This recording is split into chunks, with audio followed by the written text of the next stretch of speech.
All right. And the reason I talk like American, born here in Costa Rica, my family immigrated to the U.S. when I was two. Nice. That's where I grew up. Lived all over the states, East Coast, West Coast, South. Moved back about 20 years ago.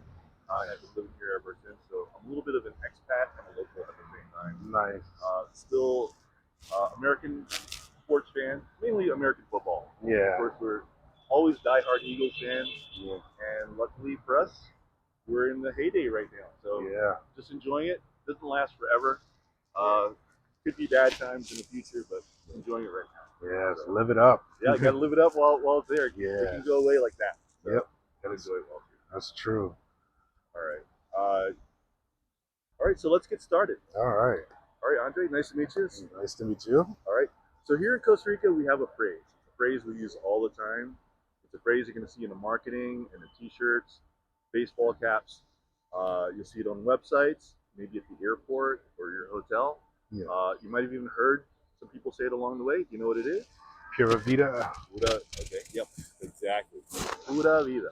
So pura vida, national phrase of Costa Rica. Translated, pure life. We love to say it. Pure life. Pura vida, yeah. All right. The nice thing about pura vida, it's your all-purpose phrase.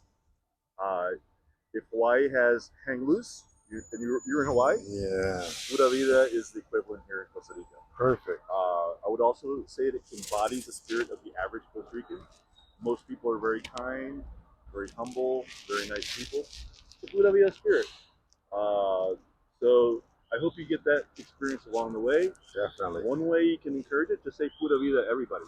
Because the nice thing about the phrase pura vida, it's your all-purpose phrase. Perfect. So pura vida is hello. Pura vida is goodbye. See you later. How are you doing? ¿Cómo estás? Pura vida. How's your coffee? Pura vida. Yeah. You don't know what to say, at a loss for words? Pura vida. Perfect. It'll help you in those sticky situations. My suggestion: surprise your taxi driver, Uber driver, hotel receptionist, waiter or waitress. Give them a little pura vida, and you'll more than likely get a pura vida right back. So All right. I encourage you. Give it a try. Pura vida. You got it. There you go. All right. So use it, and we love to say it.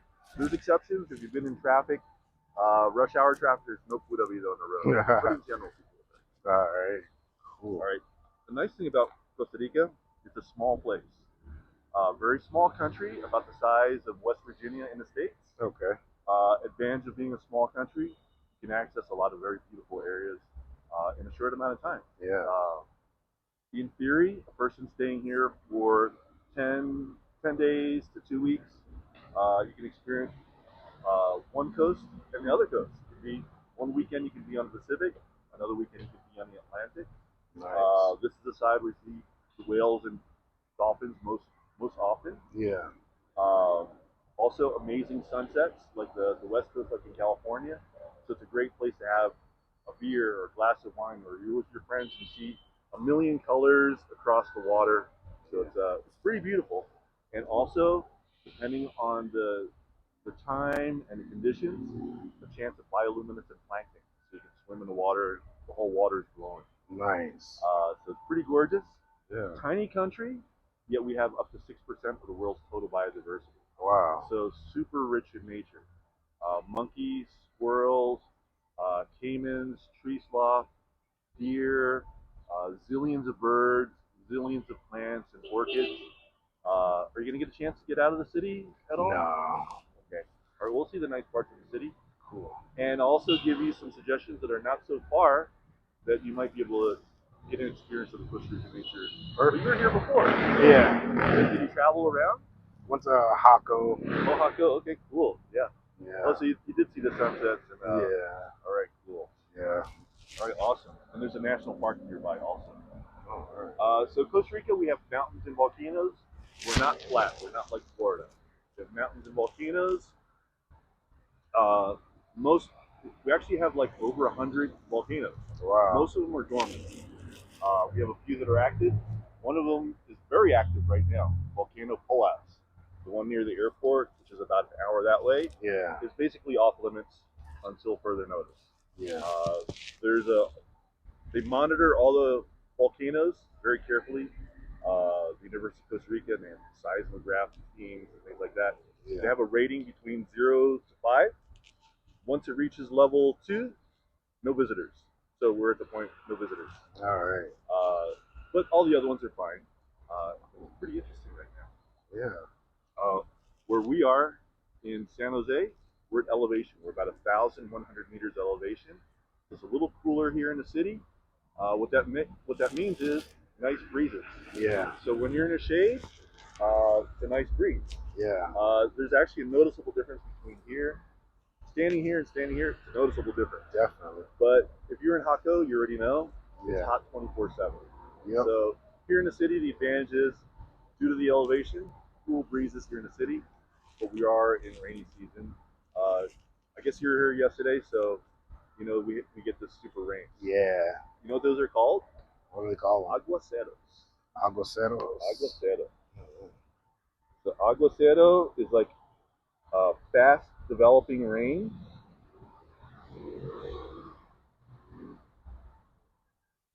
It comes in fast, it rains hard and fast, and then leaves quickly. So that would be, and this is common in the rainy season. Right now, generally in the afternoon. So mornings are nice and clear. Yeah. The clouds will start building up by middle of the day, and then intermittent afternoon rain, or sometimes all afternoon. But when it's raining like this, there's nothing you can do except just go inside for shelter. Just go inside, wait for the rain to pass, and then just go out again. Pura vida. Pura vida. Yeah, go have a coffee, or have some indoor activity like a museum or Yeah. national market or something. Perfect. All right, so Costa Rica, we don't have states, we have provinces, so we have 7 provinces. The province where it gets the warmest is called Guanacaste. 35 degrees Celsius days are normal, and it gets up to 40, 45 degrees Celsius. Ooh. Blazing hot, but it's also where the rich and famous go. So when the Kardashians come to Costa Rica, Miley Cyrus, they all go here. And this is where Tom Brady used to live as well. Nice. Beautiful area, amazing, and we have volcanoes everywhere. Punta Arenas has the weirdest political geography, but the city of Punta Arenas is here. All right. And you're in Jaco, so you're not so far. Pretty gorgeous. Yeah. As well. The provinces with the greatest density of population: Alajuela, San Jose, Cartago, and Heredia. Also the names of the 4 largest cities. So the 4 largest cities are congregated here in the middle, and that's where most of the population resides. Together with the smaller cities, smaller neighborhoods, create what's called the Greater Metropolitan Area. All right. 5 million for the whole country, 2.5, 3 million are here in the middle. Wow. So that's why you see all the buses, Ubers, and taxis. Yeah. But you already know when you leave this area, it gets a lot warmer, a lot less crowded, and a lot more rural. Definitely. And then one province is a little different than all the others. Limon is the home of our Afro-Caribbean community. Yeah. So a lot of people are from Jamaica. So not only do people speak Spanish, also English and Creole English, patois. Yeah. It's a very beautiful area also. Why Jamaica? Well, in the 1800s, Costa Rica wanted to build a railroad from the Central Valley to the Caribbean to more efficiently transport coffee. Yeah. They recruited Jamaicans to help build the railroad. Nice. Many families stayed, changed the demographics. So modern day, it's Jamaica in Costa Rica. Yeah. So the average bar in Limon, you're going to see, well, when you walk in, you'll hear more than likely roots reggae. Yeah. You'll see the Jamaican flag, Jamaican colors. It's a beautiful area, and it's a little bit like Jamaica inside of Costa Rica. Nice. They have Carnival like Brazil, but not like Brazil. Yeah. Brazil Carnival, there's like millions of people. Our Yeah. Carnival is like 5,000. Right. But it's still pretty beautiful, and a very beautiful culture there as well. Sweet. Okay, one reason we have a lot of biodiversity is because we have a lot of national parks. So in Costa Rica, we have over 28 national parks. Wow. You can find them all over the country. They're all very distinct. They have distinct personalities also. So Volcano National Parks, Mangrove National Parks, Cloud Forest National Parks, One's an island, although it's on the map here, but it's technically several hundred kilometers away.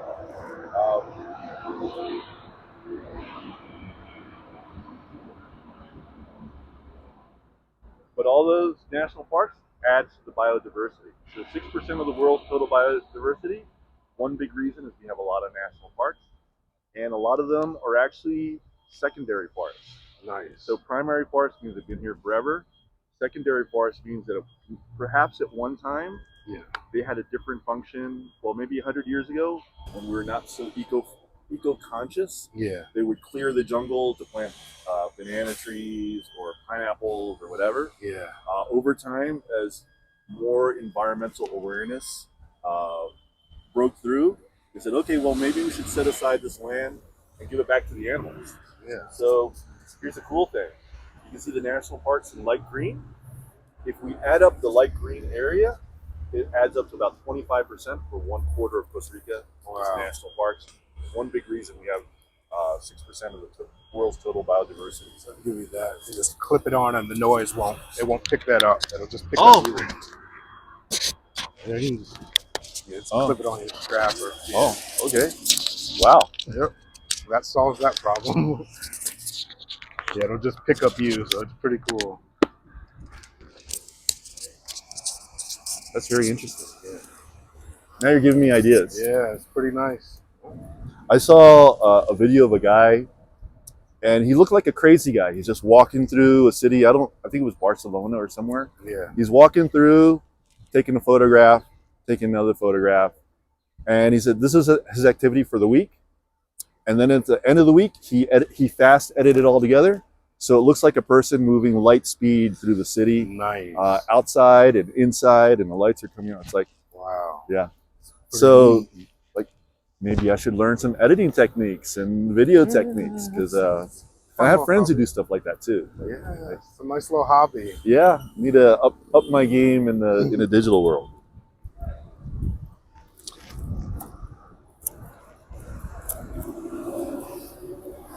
Okay, so here's some fun facts.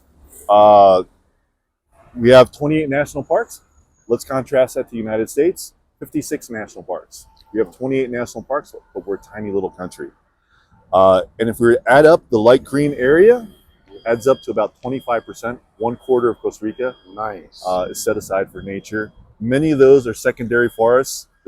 As Costa Rica became more environmentally aware, they said, let's set aside more nature or more land aside for nature.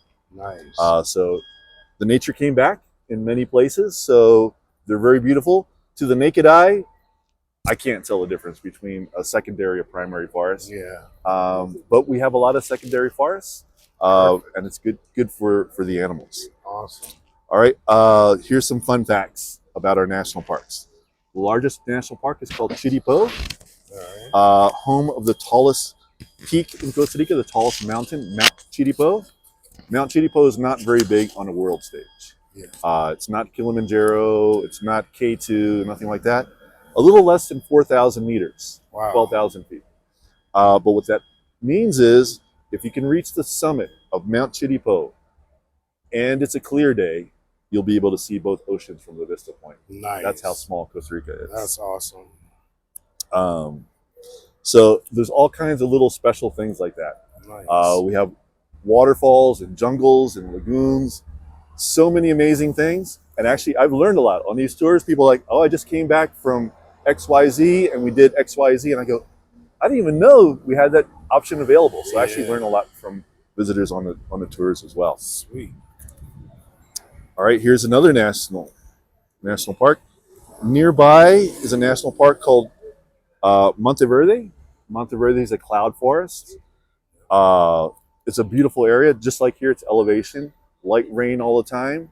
But because it's a little mountainous region, a good chance of rainbows. So pretty beautiful. A lot of people will go there for night tours, hanging bridges, and adventures. On night tours, the guides are very good at pointing out things that you can't normally see. Oh, look, there's an orchid, or there's some insect, or some lizard walking by, because they're trained to do that. So let me show you something from, this is a night tour. Oh, wow. Yeah. That's pretty neat. And there's a hummingbird sanctuary. So you might see hummingbirds sleeping on the night tour. Wow. They also have hanging bridges. And another thing they have, well, not just Monteverde, but the whole country, adventures. So a person can just go hiking or snorkeling or scuba diving, Yeah. windsurfing, whitewater rafting. Nice. So there's adventures everywhere. But one big adventure you can find all over the country, zip lines. Zip lines. So zip lines you can find everywhere. But the biggest zip lines and the craziest zip lines are in Monteverde. Monteverde. So if you were to take a zip line in Monteverde, there's competing companies there. Yeah. And since they compete, they're trying to outdo each other, and some of them up to 2 hours long. Wow. Not just like one tree to one tree, but the whole adventure itself will last Nice. over 2 hours. That's cool. Yeah. So let's take a look at a zip line here in Costa Rica. So in this case, this is a young boy taking a zip line in Costa Rica in Monteverde. He's taking his first zip line adventure ever. Wow. So that's how beautiful it is. So if you were to videotape yourself on a zip line in Costa Rica, good chance it's going to look like this. Nice. So it's pretty gorgeous. It's an amazing way to experience the nature. Yeah. And sometimes, well, you'll see. Sloth on the line. Yeah. So they're pretty safe. You have handbrakes, so you can slow down or stop. Other parts of the world, zip lines will use gravity, so you can't stop. You just they do gravity until you get to the bottom. In this case, you have handbrakes, and usually there's an attendant per tree. So someone will unhook you and then connect you for the next stage of the zip line. Nice. And sometimes you come across things like tree slots, and that's how beautiful it looks like. So here's another fun fact. Zip lines, which you can find all over the country, were actually invented in Costa Rica. Wow. Invented in Monteverde by scientists that wanted to study the canopy of the forest, which is that top layer of the trees. Yeah. Some things only grow on trees. Orchids, medicinal plants. So in the 1980s, scientists wanted to study the canopy of the forest. So they adapted firefighter rappelling technology and made zip lines to study the nature. Later on, they commercialized the idea, and now we have zip lines all over the world. Nice. But zip lines, so say you're in South America or Australia, you might find zip lines in other places, but just remember they were invented in Costa Rica. And if you ever go to Japan, you can do the zip line into Godzilla's mouth for the Godzilla Museum. Nice. So you can do the Japanese version. Cool. All right, let's go over to those trees over there. Sweet. And we'll continue the tour. All right. You got any questions? No. All right. If you do, just let me know. Okay.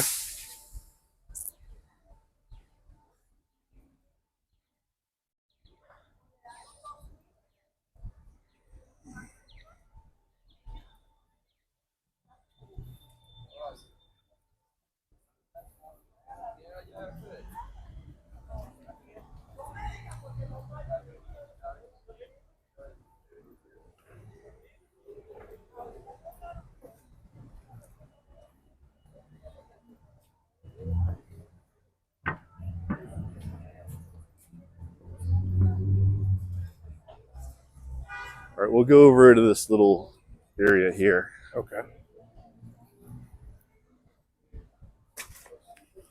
There we go. I'll give you the. Ooh, that was close. I almost walked right in. All right. So welcome to the Culture Plaza. Culture Plaza is a central meeting spot next to all the shops and businesses. Plus, this is where it's a central location where we have the parking lots. There's parking lots all around, bus stations. So if I'm going to meet a friend for coffee, I'll say, let's meet at the Culture Plaza and let's go nearby and have a cup of coffee. Perfect. Next to the beautiful National Theater, next to the beautiful Grand Hotel of Costa Rica. All right, let's do some more fun facts. All right. Um, did you know San Jose, Costa Rica was the third city in the world to receive electricity? Wow, did not know that. Yeah. Just after New York City, just after Paris, France. First city in Latin America. Costa Rica received electricity before Buenos Aires, before Mexico City. Why? Yeah. Well, long story short, Costa Rica was part of the larger Spanish Empire for about 300 years. When Costa Rica was part of the larger Spanish Empire, they didn't have the resources as, say, like Peru or Mexico or Guatemala. Yeah. So we were just simple farmers and fishermen for about 300 years until the new government, when they separated from Spain in 1821, the new government put an emphasis on producing something very new in the Americas. What was that? Well, something we drink every day, or at least I drink every day, coffee. So coffee really transformed Costa Rica in a very profound way. The impact was huge. We went from this to having electricity in about 65 years. We went from this to having a very beautiful European-style theater in about 75 years. That's the impact of coffee on Costa Rican life. Huge. Yeah. Let's do some coffee trivia. All right. Do you know where coffee was first discovered in the world? What country or what continent? Not sure. Africa, Ethiopia. So the legend goes, there's several stories, but I like to go with the legend. All right. The legend goes, 9th century Ethiopia, there was a goat herder in the mountains of Ethiopia tending to his goats. And he noticed when his goats would consume these berries in the mountains, they'd become a little bit animated. So he didn't understand what's going on. He consumed some of the berries himself, and he started feeling a little strange, a little more animated as well. All right. So he said, well, let me take it to somebody who might know. Yeah. So he took it over to a local monastery, and he asked a local monk, what's going on with these berries? Yeah. And so the monk didn't recognize him, so when he consumed them, he also felt a little bit animated as well. Nice. So he said, I have no explanation for this. This is not natural. So the only explanation is this must be supernatural. So the legend goes, the monk threw the berries into the fire, accidentally roasting them. Smells really good. When they dug the berries out of the fire, added them water, coffee was born. Ah. So the monastery was a Muslim monastery because it was part of the greater Ottoman Empire of those days. Okay. Next thing you know, coffee is the drink of choice all over the Ottoman Empire. Where would they transport it from? Well, it was grown in Ethiopia, and they would transport it from a port in a country very close to Ethiopia, across the water, a country called Yemen. It's in the news now. Yeah. But in those days, they would transport coffee all over the Ottoman Empire from a port in Yemen. What was the name of the port? The port of Mocha. That's where you get mocha from. Nice. So first coffee shop in the world, Turkey. First coffee shop in Europe, Vienna, Austria, in the late 1600s. And coffee eventually made its way to the Americas in the early 1800s.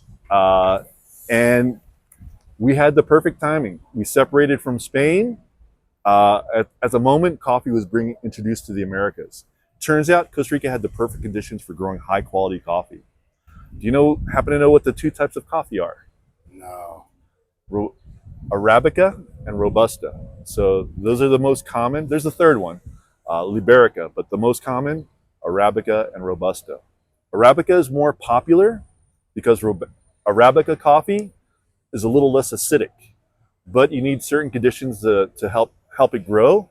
Yeah. You need the altitude, the climate, and luckily for us here in Costa Rica, all that volcanic soil, the dormant volcanoes and active volcanoes, perfect conditions for growing high quality coffee. So from 1821, independence, for the next 100 years, Costa Rica produced and transported about 2 million tons of coffee to Europe and the US. So we went from this to having electricity in 65 years. We went from this to having a very beautiful European style theater in 75 years. Nice. All right, let's do some more trivia. All right.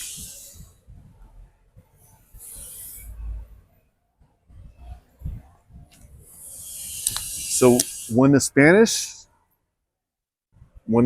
arrived to the New World. And they asked the locals,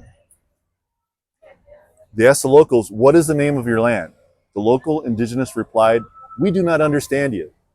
So Yucatan is indigenous for we do not understand you. Oh, So there's some trivia. interesting. Yeah. Wow. All right, let's talk about the natives here in Costa Rica. So before Europeans, we did have pre-Columbian culture. Yeah. If you look at the map, you can see the territories and the different tribes. Yeah. Many of these names carry to the modern day. Talamanca, Wapiles, Quepos, Nicoya. Modern day, these are all modern names for cities or regions. Yeah. And it closely resembles our modern provinces as well, mainly geographical. Nice. So, first European to see the New World, Christopher Columbus. Yeah. The year was 1492, the end of the Reconquista in Spain. What was the reason why? Well, in those days, Europeans were looking for an alternate route to go to India for the spice trade. Yeah. So Portugal was looking for a trade route by going under Africa. They did succeed later on. Spain offered the king and queen of Spain, he said, I think there's a shortcut to India if we go this way. And he accidentally hit a whole new world. Yeah. Sometimes you're going to hear the Caribbean called the West Indies Yeah. because the Europeans are going west and they thought it was India. And even Jamaica is named after a spice. So Columbus ended up taking a total of 4 voyages. On his last voyage, in the year 1502, Columbus was hugging the Central American coast. And Columbus actually believed he had arrived in India. He believed that was the coastline of India, but he was mistaken. Yeah. But that's where we get the phrase cowboys and Indians in American movies. Yeah. And Columbus ended up stopping by the mouth of the river in the area which we now call Limon. And he had to stop there to repair his boats. And while he was repairing his boats, Columbus was greeted by natives who were wearing gold. And not only were they wearing gold, they offered the Spanish all the gold they could carry. Wow. Because in those days, the prophecy was that a white man would come in those days, and they didn't realize what was actually going on. So they offered the Spanish all the gold they could carry. So in his journal, Columbus wrote, I believe there's more gold and riches here than any other place we visited. So we're going to call this place the Rich Coast or Costa Rica. Costa Rica. So that's where the name comes from. Nice. And in Italian, his name is Colombo. And in English, we say Columbus. And in Spanish, we say Cristobal Colon. Cristobal. Colon, yeah. So there's a coffee called Cristobal, by the way. Colon, you might have seen it another way. That's the name of the money, colones. So that's where that comes from. Yeah. Nice. So here's the irony. When the Spanish returned for the dreams of gold, their eyes are lit up with gold. Columbus never made it back to the Americas. Columbus died in Spain. But when the Spanish returned to Costa Rica for these dreams of gold, they discovered those natives were gone. And the natives that they tried to subjugate to work for them either rebelled or would disappear in the jungle for non-cooperation. Yeah. So for 300 years, the people living here were just living off of the land. Wow. Simple farmers, simple fishermen living off of the land, living off of the sea, until independence from Spain in 1821, when the new government put an emphasis on producing coffee, which transformed Costa Rica in a very profound way. So here in Costa Rica, we never discovered the gold like we imagined. Yeah. But we discovered it was called the golden grain coffee. So the golden grain in Spanish is called grano de oro. Grano de oro. There's a 5-star hotel about a half a kilometer this way, and grano de oro, the golden grain coffee. Nice. All right. So there's a little early history of Costa Rica. Perfect. So behind me, Culture Plaza, the site I mentioned that we use as a meeting place to go grab a coffee or lunch. Culture Plaza also has a secret. What is it? There's a 3-story building under the Culture Plaza. Wow. It's the only building intentionally built under the ground in all of San Jose. Wow. And what is that building?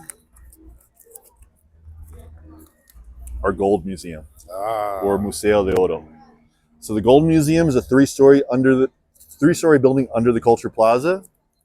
The entrance is on the opposite side where you see the Costa Rican flag. Yeah. And you can see the ventilation to get the air to the lower levels.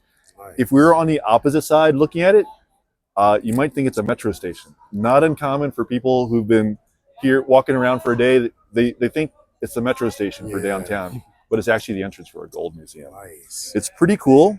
We have three main museums in town. Gold Museum. We have a Jade Museum. Jade is that green gem often associated with Asia. And we have a third museum. This museum is in an old military fort. Are you aware Costa Rica does not have an army? Well, I think we mentioned that, yeah. So Costa Rica has no army. Army abolished 76 years ago. The old unpopular military fort in the middle of San Jose has been repurposed, and now it's our national museum. The cool thing about the National Museum is that it also includes a live butterfly garden. Nice. So something you can see. Oh, Monday, closed on Mondays. Are you here tomorrow? Yeah. Okay, so it'll be open again tomorrow. But live butterfly garden plus history stuff, nature exhibits. What are the prices for the museums? This is an old military fort, $11 for adults. Not bad. And the Gold Museum and the Jade Museum, they're a little bit newer, $16 for adults. All of them are very good. Not So bad, yeah, it just depends on what your taste is, but all of them are very good, all worth checking out. For example, I took these pictures in the Gold Museum, the Jade Museum.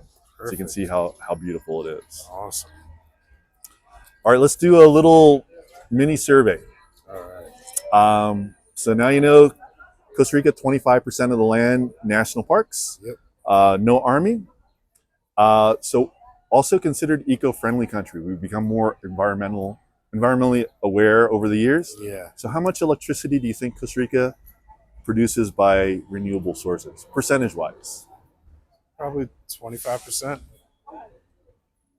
40, 50, 60, 75, 90, 100.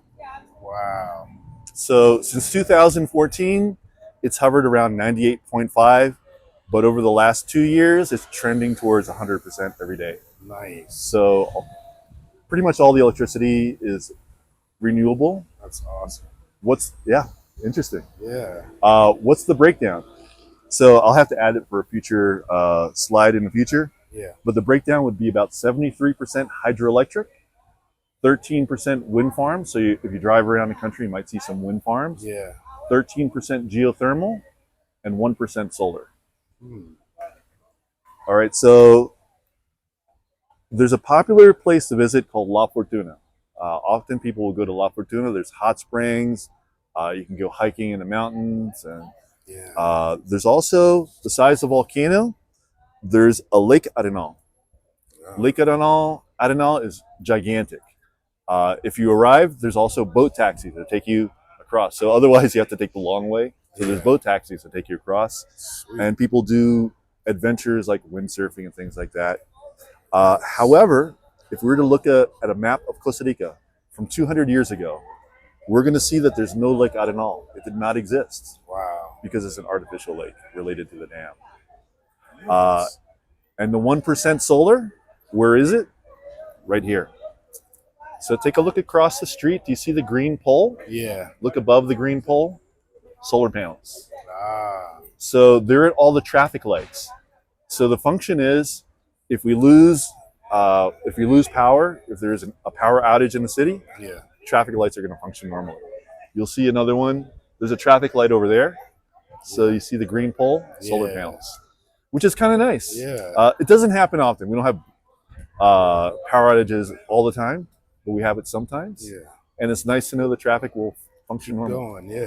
That way we stay on the happiness index, because we're usually on the happiness index, but driving's a whole different thing. All right, let's take a look at the beautiful National Theater. All right.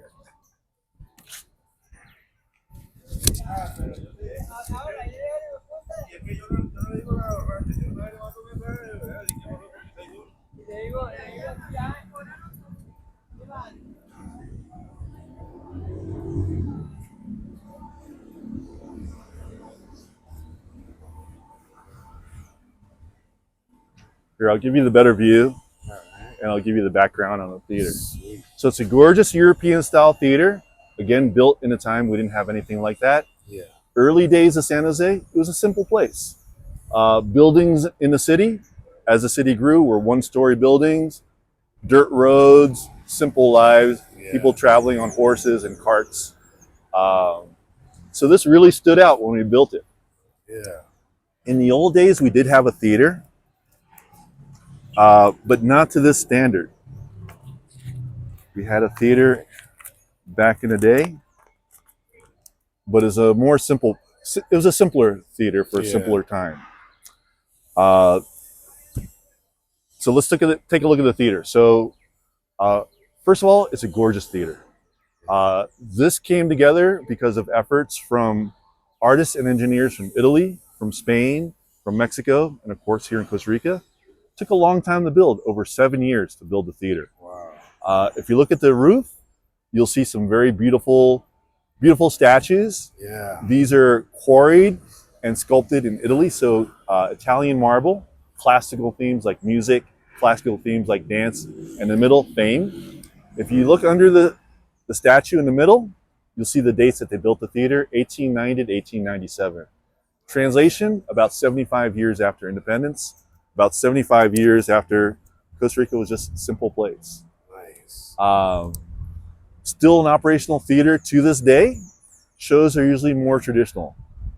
Ballet, opera, symphonies, jazz, musicals, piano concertos. Nice. And the prices are always very reasonable and accessible for everybody. Everyone. Perfect. One of the big reasons that the prices are affordable for everybody, here's another legend story. In the late 1800s, there was a performer, an opera performer. She's a soprano named Adelina Patti. So Adelina Patti was like the Beyonce of her day. Okay. She had an entourage of 70 people taking care of her, Yeah. but it didn't go to her head also. She was still a very nice person according to the bios. Nice. But Adelina Patti, the Spanish-Italian soprano, she was doing a world tour in the 1880s. And previously she had performed for Abraham Lincoln, Wow. the Tsar of Russia, Queen Victoria annually. So she was the big deal in her days. Nice. And she was doing a world tour in the 1880s. And little Costa Rica wanted to accommodate her, but that's the theater we had to offer, a more simple theater. Yeah. So the president of Costa Rica said, we need to build a better theater so we can accommodate the top artists in the world, in the musical world. Yeah. So hence our beautiful National Theater, a European style theater. The inside, very much akin to the Paris Opera House meetings. Nice. Also, a lot of detail everywhere. So you saw the marble statues on the roof, classical themes like, well, let's take a closer look. Here's another view of the inside. Nice. Gorgeous. Gorgeous theater with a lot of attention to detail. Awesome. I can describe the theater all day long, but let's take a look on the inside so you can see it.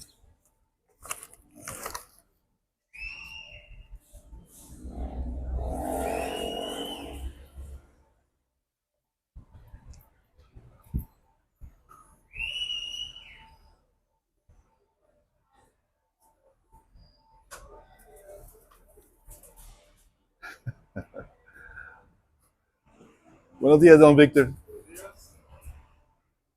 I rolled out the red carpet for you. Oh, that's awesome. So as you can see, it's pretty gorgeous. Keep in mind, this lobby and the coffee shop next door are open to the general public every day, 9 a.m. to 7 p.m. Awesome. So you can always revisit this area, take your time and take even more photos or more videos, or maybe even have a coffee inside. Nice. I always say this is the coffee you want to just sit down and enjoy, because the scenery is just gorgeous. It's a European style coffee shop with a lot of details, and they rotate art. So there'll always be new art, local art on the walls. Nice. They also give theater tours, see beyond the door, beyond the rope, or beyond that area. That would be for a theater tour or for a show. Okay. To give you an idea what it looks like on the inside,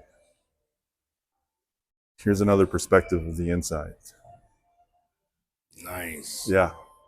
What that means is no bad seats, no bad acoustics, Yeah. no matter where you sit. And the prices are very affordable. What are those prices, by the way? A few months ago, they had Japanese acoustic pop tickets, $10. Wow. A few days later, Brazilian jazz, $16. Nice. When the symphony plays, the official symphony, front row seats, perhaps $45, $50. Not bad. And balcony seats would be like $10. Not bad at all. Yeah. And there's also free shows. Oh. So there's also free shows. I went to a free show a week ago. And it was the Youth Symphony from Costa Rica and University of Missouri and the University of North Carolina. So Youth Symphony, Nice. and the show was free. Wow. You just had to get your ticket ahead of time because there's Nice. limited seats. Yeah. But the idea is to give back to the public. Why? Because the general public bore the weight of the cost of the theater. The original intention was to pay for this beautiful theater with coffee tax money. And yes, they did accumulate a fund to build the theater, a little over $2 million of those days. Yeah. But it took over 7 years to build the theater.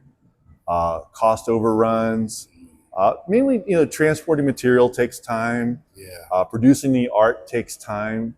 So it took over 7 years to build the theater. And they burned through the original coffee fund in about a year and a half. Wow. So how did they end up paying for the theater? It was paid for, about 70% of the cost of the theater was paid for by the regular average Costa Rican. But for the same reason, tickets will always be available at an accessible, affordable price for everybody. So those prices I mentioned before, Yeah. it's because the regular average Joe paid for most of the theater. So free shows or inexpensive shows. It worked out. Yeah. Awesome. Let's see. You leave on Wednesday? Yeah.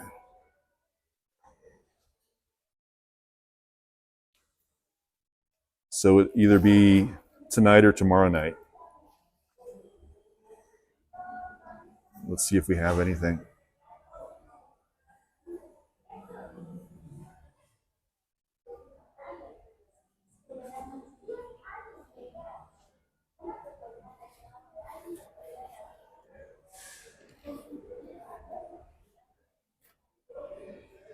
Oh, okay.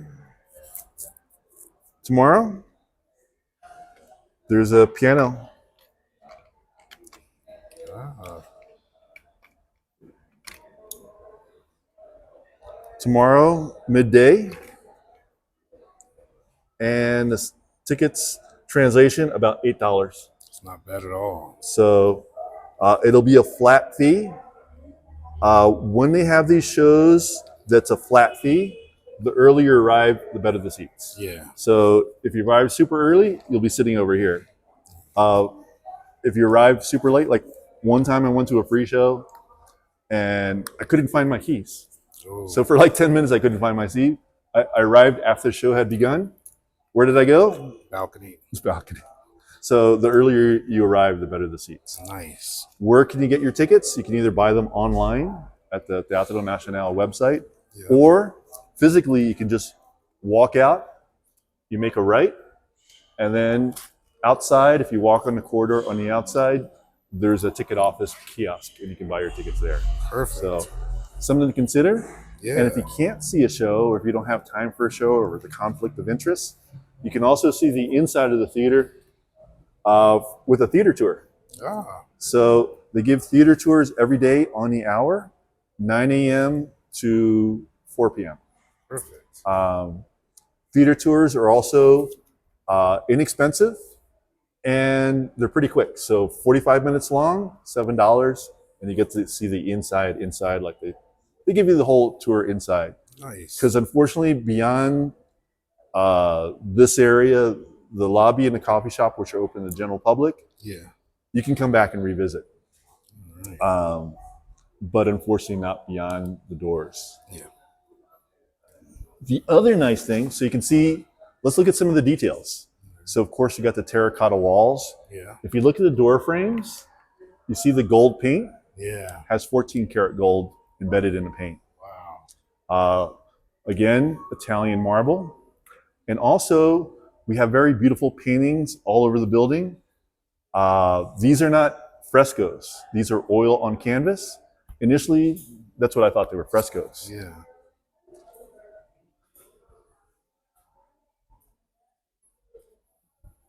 Usually they're classical themes, but all over the building we have classical themes. And we actually have a full-time team to take care of the theater, to restore the theater, make sure it looks as good today as it looked Back 127 years ago when they built this. awesome. Let me show you another example. Oh, let's take a look a little bit. ¿Podemos ver aquí un poquito? Nada más a ver aquí. ¿Y cómo estás? Buena vida. Visitante de Estados Unidos conociendo Andre. Hola. So you can see how beautiful it is. Nice. So consider a theater tour or maybe that show tomorrow. Yeah. Gracias.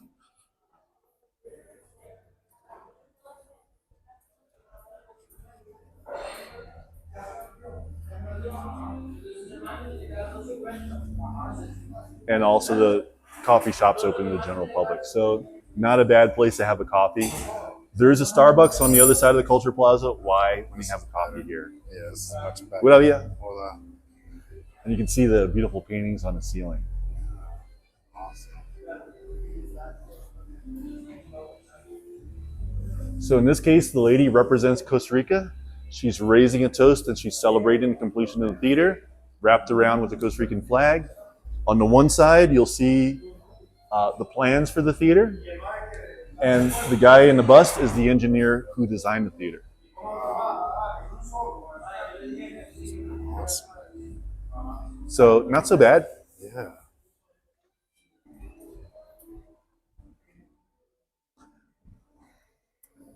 So most of the paintings are classical themes. Most of the paintings are classical themes, but there's a few paintings on the ceiling that are meant to represent life here in Costa Rica. So in this case, there's a painting on the second floor called the Allegory of the Coffee and Banana. Allegory of the Coffee and Banana represents the two industries that really got Costa Rica's economy going. It's a beautiful painting, and we love this painting so much. You know what happened? It actually became our money for a short amount of time. Whoops. Here, you can hold on.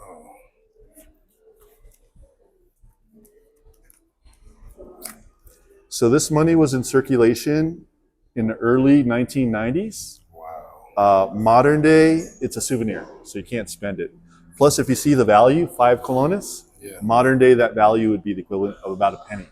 Wow. So can't spend it. Modern day, it's a souvenir. Yeah. You can get this in front of the theater for $2 or $3. Nice. But there's a lot of work, a lot of detail went into it. But here's what happened. The Italian artist who made this painting Yeah. did a fantastic job. We loved it so much it became our money. However, the artist who made this painting had actually also never set foot in Costa Rica. Wow. Meaning, they did a great job, but not all the details are completely accurate. Yeah. But we give them artistic liberty because it is a metaphor. It's an expression of Costa Rica, the Yeah. abundance of things here in Costa Rica. But let me point out some of the details. On the sides, you'll see coffee beans on the sides. Yeah. But let's look at some of the details that are maybe not completely accurate. For one thing, you do not grow and harvest coffee on the beach. It grows in the mountains. Also, if you look at the clothing is more traditional Italian. This is more traditional Costa Rican. Yeah. This is more traditional Italian. Also, if you look at the flags on the boats in the background, Yeah. there's no Costa Rican flags on the boats. There's French flags, there's Dutch flags, but there's no Costa Rican flags. Everything but. So Yeah. where's the Costa Rican flag? It's in a metaphor in the colors of the ladies in the forefront. Nice. And then look in the middle. Look at the person holding the bananas in the middle. Yeah. that person is holding the bananas like a bouquet of flowers or an ice cream cone, Yeah. which is technically impossible because a bunch of bananas that size would be way too heavy. Yeah, you have to Yeah, flip it. you hold them like this, and plus the banana is going to open up like this. Yep. But again, we give the artist artistic liberty because it's an expression, it's a metaphor, the allegory, the coffee and banana. So it's a pretty cool little souvenir. Yeah. You can find these either in souvenir shops or in front of the theater. Nice.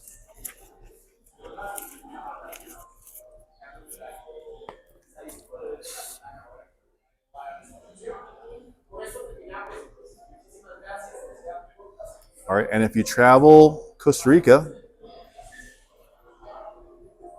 we have a lot of little unusual things here in Costa Rica. Yeah. Here's one of them. In Limon or in Punta Arenas, you might be driving along the way until you come up to a banana crossing. So you basically have to wait for the bananas to cross the road. Yeah. It's pretty neat. Yeah, so that's very Costa Rican also.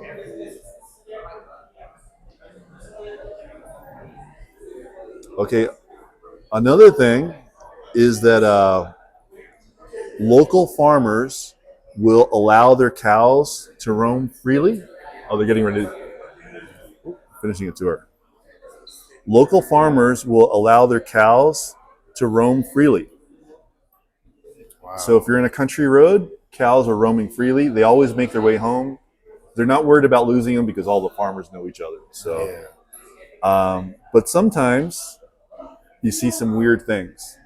The monkey riding the cow. Welcome to Costa Rica. It's a funny place. Awesome. Mm-hmm. Wow. Hey, it works. Hey, it works.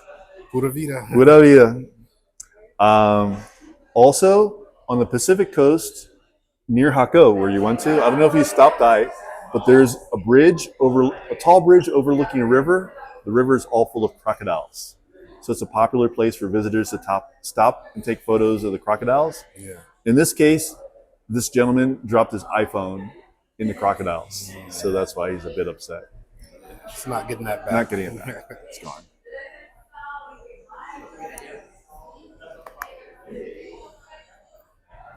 All right, why don't I give you a few moments to just take some photographs? I think they just finished the tour and they're getting ready for another tour. So there's going to be people circulating. So feel free to take some photographs and I'll see you at the entrance when you're ready. I took some when we came in. Oh, are you good? Yeah. Okay. Good. Do you want to inquire about those tickets or you'll do it afterward? I can do that later. Well, you know where it is. Yeah. Okay, oh, I forgot to mention, these statues at the entrance for the coffee shop are actually the original marble statues that were on the roof at one time. They brought them in to protect them from the elements. Yeah. They're 127 years old, so, cracks and sun and rain. Fragile. So I said, let's bring it inside, protect them from the elements. But you get to see the full size. Now you know what they look like full size. Yeah. All right, let's continue.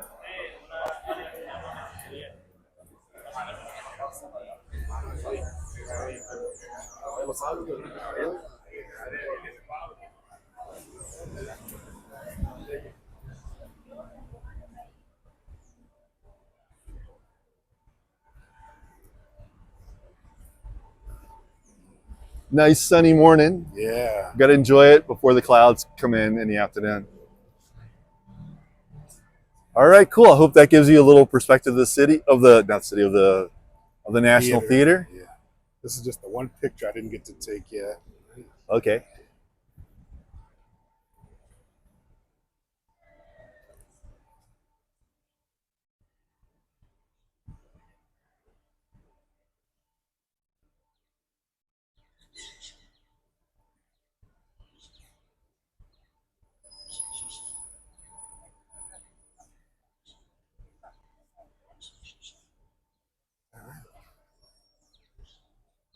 Perfect. All right, awesome. And I'll give you some perspective on who this gentleman is. Juan Mora Fernandez was the first head of state of Costa Rica when they separated from Spain. Nice. He was a former assemblyman, part-time politician. full-time politician, part-time school teacher. Nice. Very important early figure in Costa Rican history. To give you a little background on Costa Rica,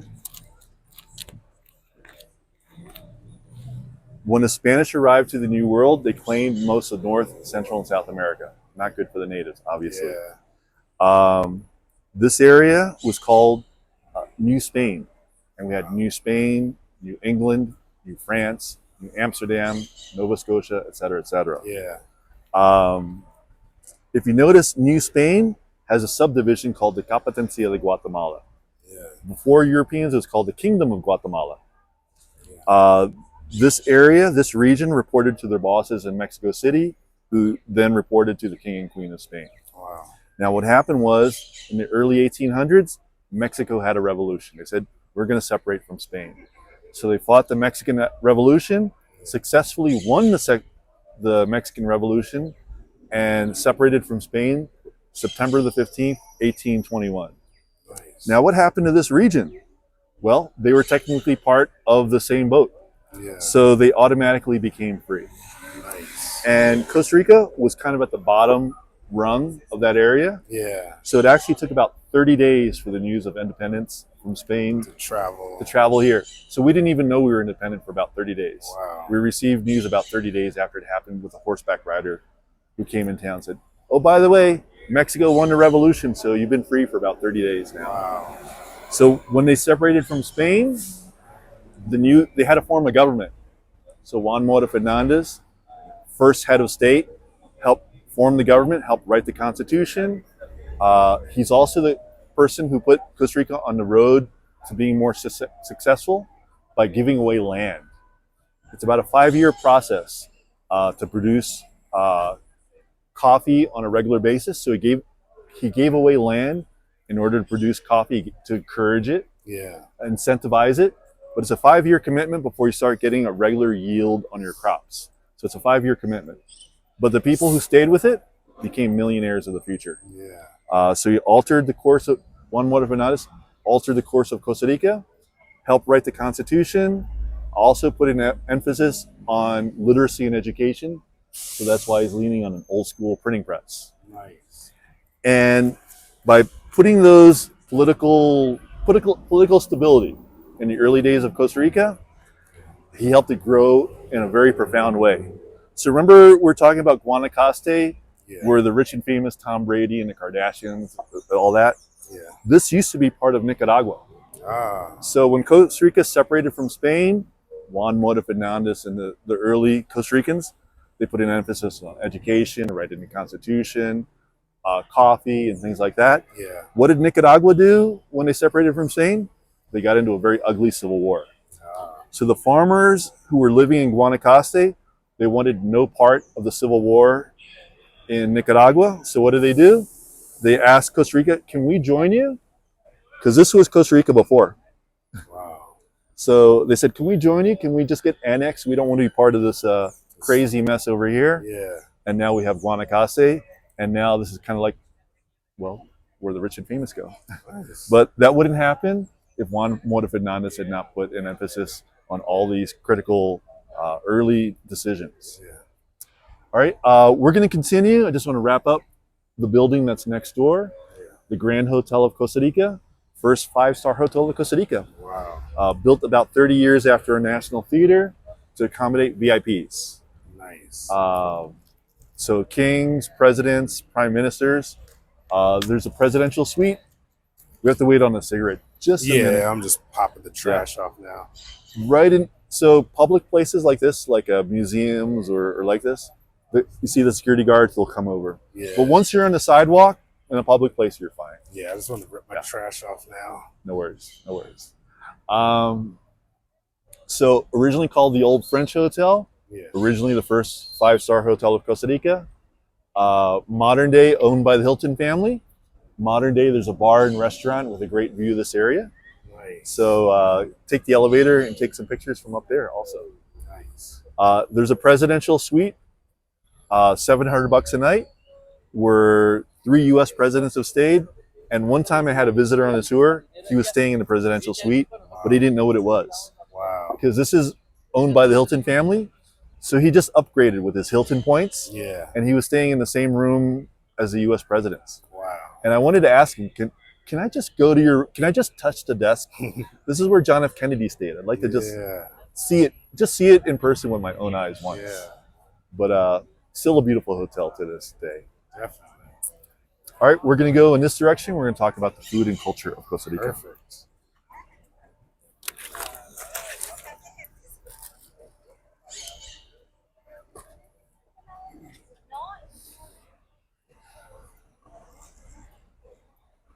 Well, the Giants had a good draft.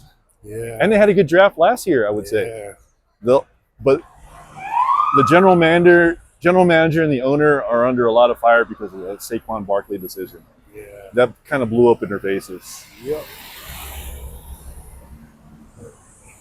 I think they'll get away from it eventually. Yeah. No, they had a good draft this year. And the guys they got last year, Malik Neighbors, pretty amazing. So Definitely. they got the pieces in place, and let's just see. But if they don't do good, there's going to be a lot of heat on the coach and the general manager.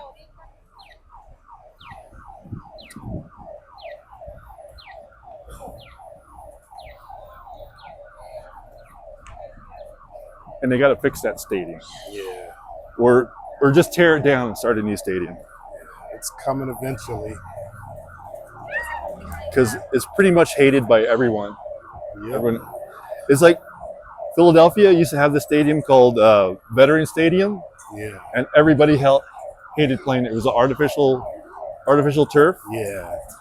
And everyone got injured. So it was kind of an advantage in kind of a bad way. Yeah. Because like people didn't want to, have a ankle tear or knee tear, which was very possible with the artificial turf. Definitely. We're gonna go over here. All right.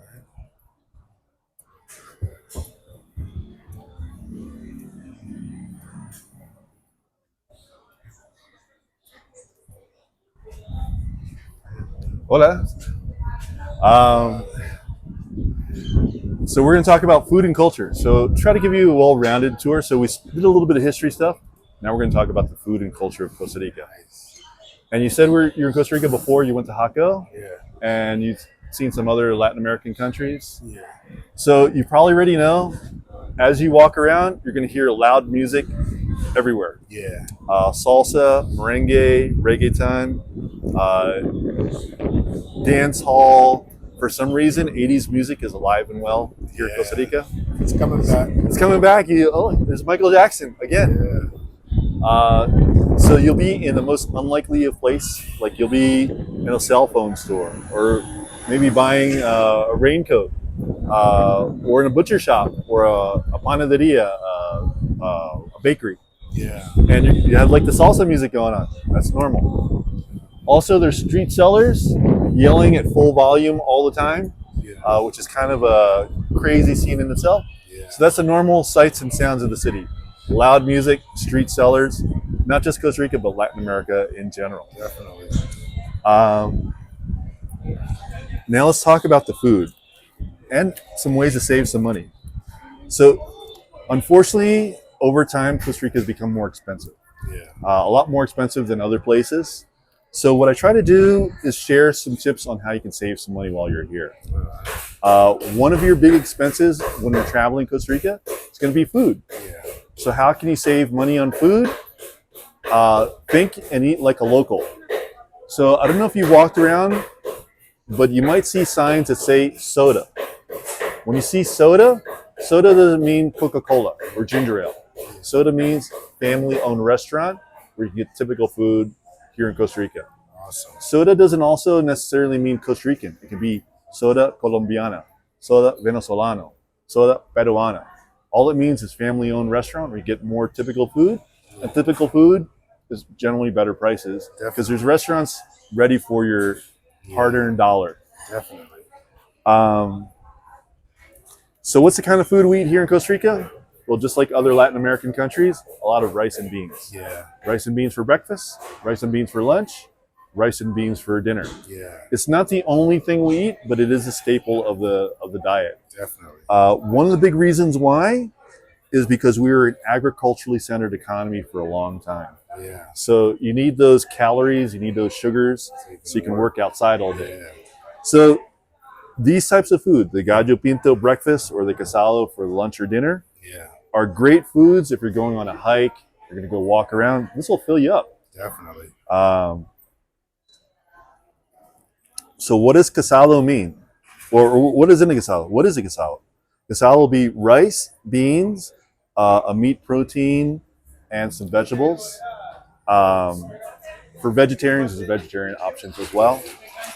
And again, good energy food if you're working outside of it. Not uncommon to get extra carbs.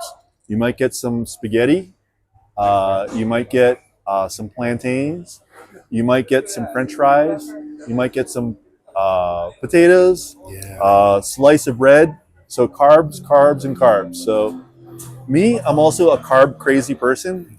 Pasta, spaghettis, rice. I love all that. Thank goodness I'm doing walk-in tours so I can just burn it off a little bit. But that's generally part of the diet. Maybe not good if you're sitting in an office for a cubicle for 10 hours a day, but definitely good if you're outside. Let me give you an example of what they might look like also.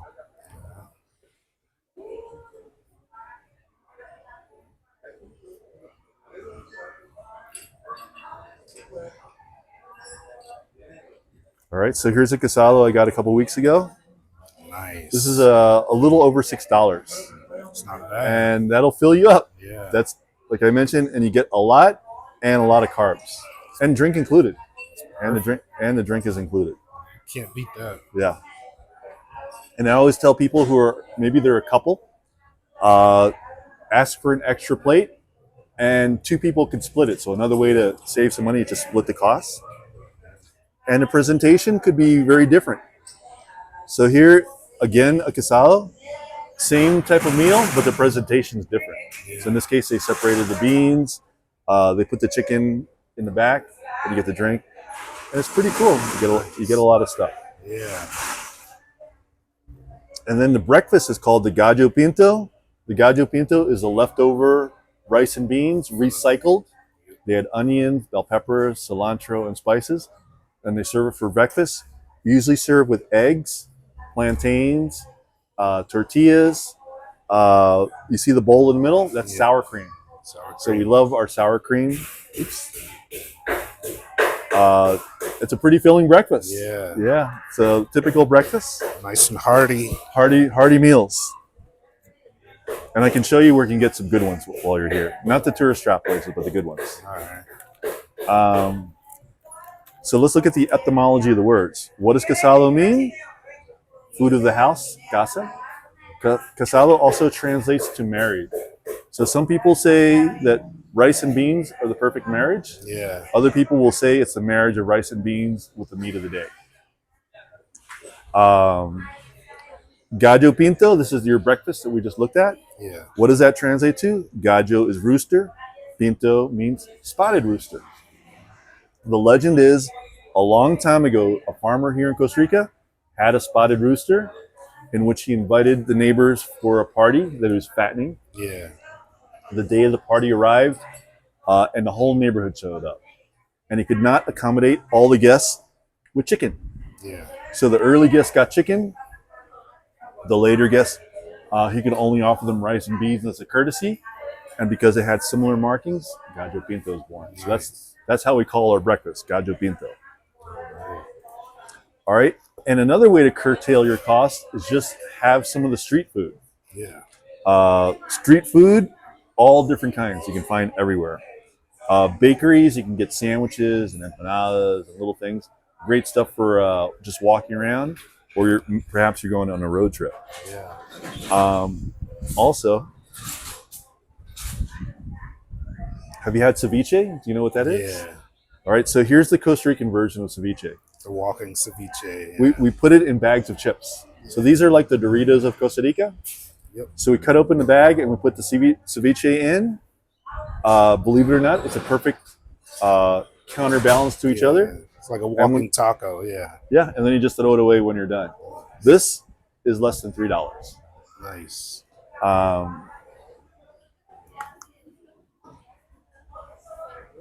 Also, a place like this, Empanadas. So empanadas you can find all over Latin America, not just Costa Rica. But it's also an inexpensive street food that'll fill you up. Say you don't have the time to get a more formal lunch. Say your bus is leaving in half an hour, so you don't have time for a sit down. Yeah. Or you want to get to the museum and you don't want to spend all your time in a restaurant. You want to just grab something to go. Or you're going on a road trip. You need something for the road trip. Yeah. So empanadas you can find everywhere. In Costa Rica, they're corn based. And what we do here in Costa Rica is we cut open the empanada and we will fill the middle with cabbage and carrots in a sweet sauce. Nice. The sweet sauce is usually like ketchup and mayonnaise. Nice. So the sweet and salty actually balance out nicely. Yeah. And we call it the empanada arreglada. So it starts turning into a taco. Yeah. But again, this is filling. And you know how much this costs? Less than $3. Yeah. So $2.80, $2.50. It'll fill you up without breaking the bank or without occupying too much of your time if you're in a hurry. It'll definitely fill you up. Now, where do you think empanadas originated from? If you were to take a wild guess. Mexico makes good ones. That's not the origin. Not sure. Believe it or not, England. Wow. So southern England. England sometimes not known for food. Yeah. Southwest England actually created a dish called the Cornish pasty. So Southwest England, Cornwall, was known for mining tin. This was the industrial age, and England was the birthplace of the Industrial Revolution, so railroads, things like that. Yeah. And so they were mining tin can soups. So the wives of the miners created was called the Cornish pasty, so their husbands could actually eat safely. The reason why is because if you mine tin, one of the byproducts of mining tin is it also produces arsenic, poison. Yeah. So if you ever seen the poor souls working in the mine, they're covered head to toe in dirt. Yeah. So the wives of the miners created the Cornish pasty so their husbands could eat more safely. The original intention of this outside crust was for your contaminated fingers. You only ate the middle, which was meat and potatoes, maybe apple for dessert, and it was miner food. Yeah.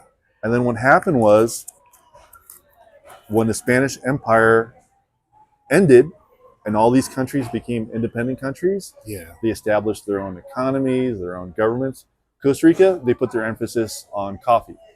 Other countries, mining industries. So miners from Cornwall came to the New World for opportunity, and they brought Cornish pasties with them. Yeah. To give you an example, there's a town in Mexico near the old mines where you can get authentic Cornish pasties in Mexico. Nice. And if you've ever seen Argentinian empanadas, they kind of look like this. Nice. You want to see one of these here? They make good ones. You want to split one? Sure.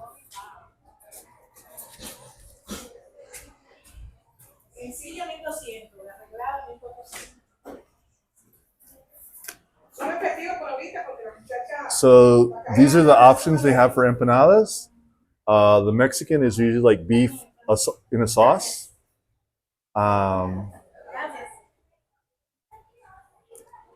There's chicken, pork. You could do like bean and cheese. You could do potatoes. There's all different kinds. And translation on the prices, this is about $2.40, $2.80. So pretty affordable. Yeah, definitely. What you want to split one? Sure. What looks good to you? Let's go. The Mexicana? Mexico, yeah. Pretty good. Hola. Hola. Buenos ¿Puedo días. servirle? ¿Tiene unos mexicanas por ahí? Sí, tenemos la mexicana, claro. Ok. Sencilla, 1200 y arreglada 1400. Arreglada. Por esta es efectivo. Sí, está bien.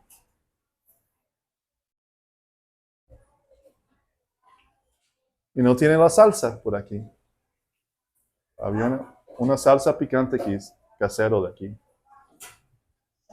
tenemos esa salsa esa. Okay. Y tenemos, sí, picantito aparte. Uh-huh.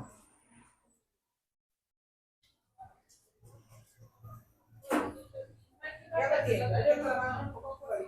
Okay. She'll be with it in a second. She said she's got her hands full. Yeah.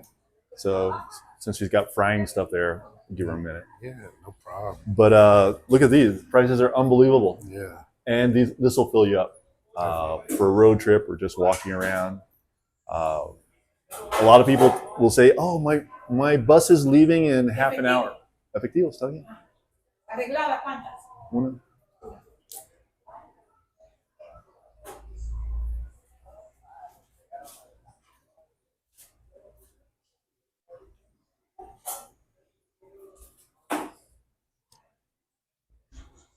So there's different types. The Costa Rican will be fried, but Argentinians will be baked.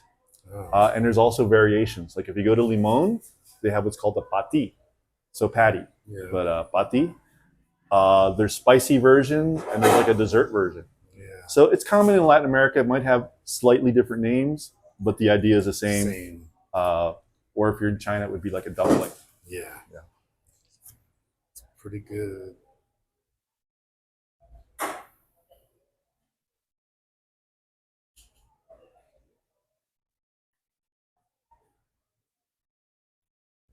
And I guess you probably know about the useless trivia. The guy in England in the 1800s, he was a lord who was a gambler, who was kind of like a gambling addict. And he did not want to leave the gambling table because, you know, if you're winning, you just stayed at the gambling table. So he ordered the people who work for him to bring him his food. Wow. So they put meat inside of 2 pieces of bread. So you know what the guy's name was? The Earl of Sandwich. Nice.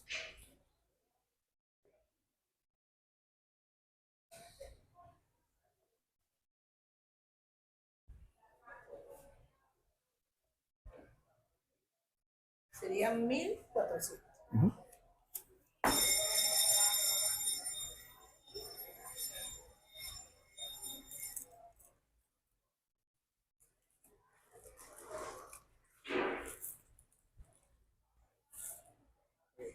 Vamos a compartirlo.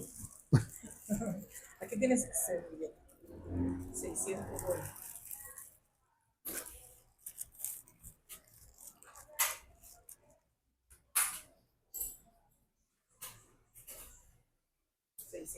Pura vida. Por si acaso tienen un cuchillo para partirlo o no.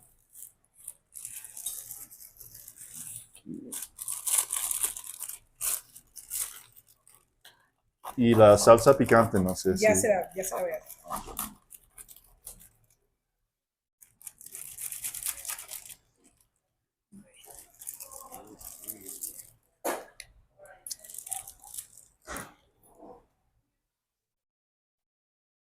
It's awesome. This will fill you up. It's a little greasy, but it's delicious. It's fresh. Gracias, amor. Con mucho gusto. Here, let's do it like this. We'll put 1/2 in here. Since I'm walking, it's probably easier like that. Sweet. And if you want some hot sauce, Chili water. And these are a little bit messy, so make sure you have. Yeah, I got some in my pocket. Okay, cool. Sweet. I'll probably skip the salsa. Yeah. Okay, so here in Costa Rica we have a hot sauce. It's kind of vinegary based. Like chili water. They fill it up with chilies.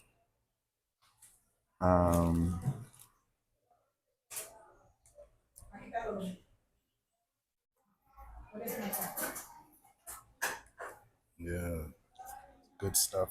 And this would be the equivalent of a homemade. Yeah.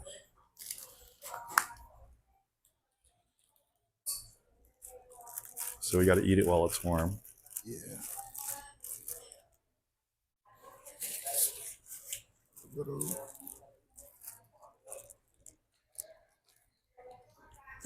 go. There you go.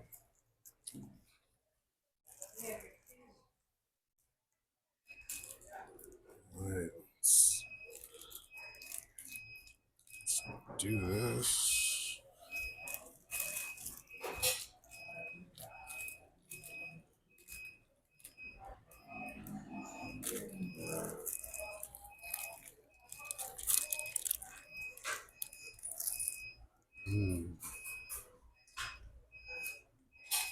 It's good and greasy and not so expensive. Yeah. And you can find them everywhere. And my recommendation is always ask for the areglada, Allegory. the one with the extra.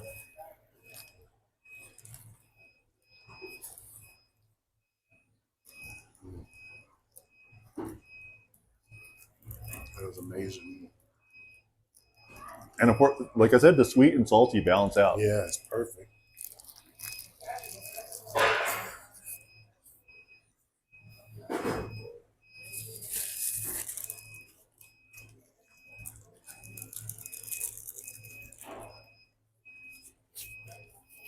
And the nice thing is, it will also accommodate meat eaters or vegetarians. Because a vegetarian can get a potato version.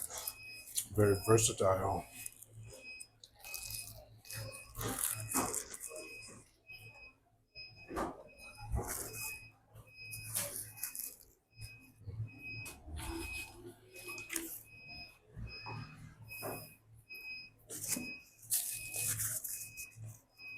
There you go. Welcome to Costa Rica. Yeah. So good. You got a little snack in your beard. Yeah. There you go. Happens to me too. I don't know.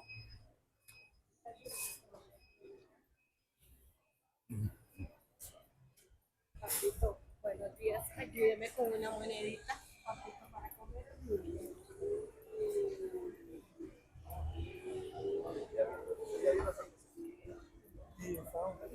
So we'll give you the sights and sounds of the cities.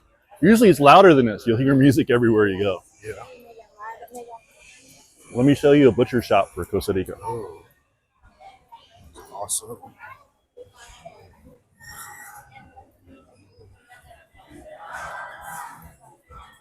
So another street food is butcher shops will have a great selection. Well, they have everything.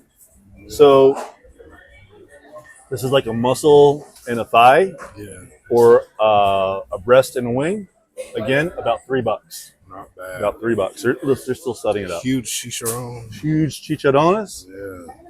Like, these are 100 times better than the ones you get in the bag in the supermarket. Yeah.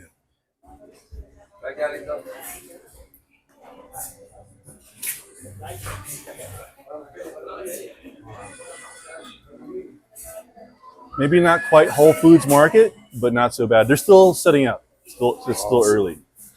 But the displays are amazing. Yeah. You definitely get a sense of the country with the Christmas lights, the sausages and the eggs, the sights and sounds. Good stuff. So we love the barbecue in Costa Rica. So there's a lot of barbecue option, ribs, sausages, hamburger meat. The cheeses of Costa Rica are usually soft, ripened cheeses. We don't have like Swiss and Asiago and those. Too much humidity to age cheeses properly. So they're usually young, soft, ripened cheeses. There's the sour cream. Natilla is sour cream. That's what you get in your breakfast with the little bowl of sour cream. The chickens and the fish. I used to work at Whole Foods Market. And one of the things they really emphasized was the lighting for the displays. Because it makes all the difference. So they figured it out. Yeah. They figured it out. Another characteristic of Costa Rica, many places will have different things going on. So you saw the food to go at the front, and then all the regular meats and cheeses. In the back, abogados. What does that mean? Lawyers. Barbershop.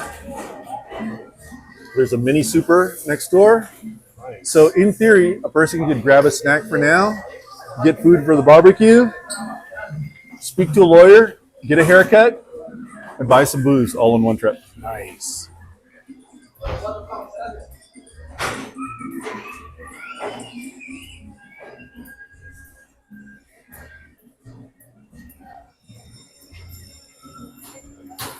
The music you heard was cumbia, Colombian.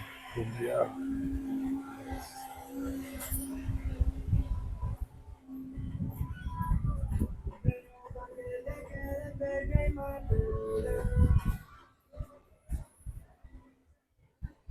So are you going on to another country after this, or back to the States? Going to Vegas. Oh, going to Vegas. Yeah.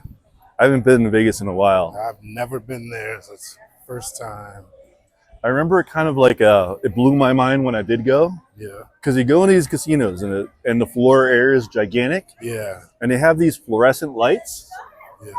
and you don't know, once you're like in the middle of the floor, you have no idea if it's daytime or nighttime, Yeah. and they don't have any clocks anywhere. Yeah, because So they you want don't- you to stay. Unless you're looking at your watch or your cell phone or you walk outside, you have no idea if it's day or night. Yeah. And then to make it even more confusing, everything's available. So if you want to go to a buffet at 3 a.m. Yeah. or catch a show at 2 a.m., It's there. it's normal. And you have no idea if it's daytime or nighttime. Yeah. And they bring you free drinks. Yep. So, well, they do it so you Yeah. gamble more. Keep you there.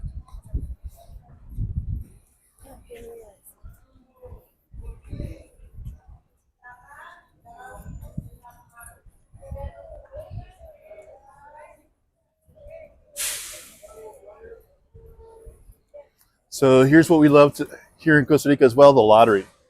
Lotto. I always say, like, we have the national religion is Catholicism, the official religion of the country. Not far behind, in my opinion, are soccer, or here they call it football, Yeah. and the lottery. They love the lottery here in Costa Rica. And people have lucky numbers and everything. So when you walk by, you might hear people yelling, chances! Chances! So chances, Yeah. your chance of winning.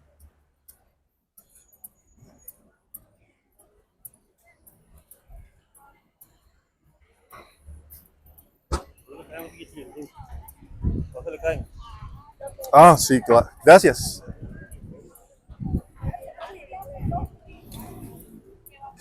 He was giving me a heads up that I'm losing my props. Oh. Man, don't want to lose those. Yeah, I kind of need those.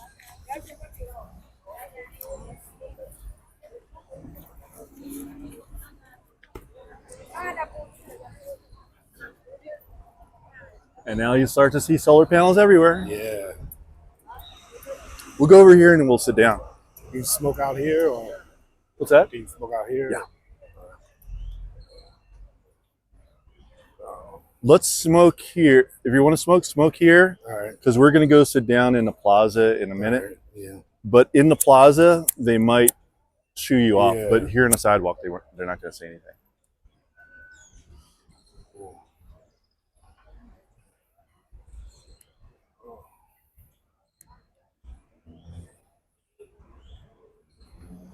Beautiful city, though.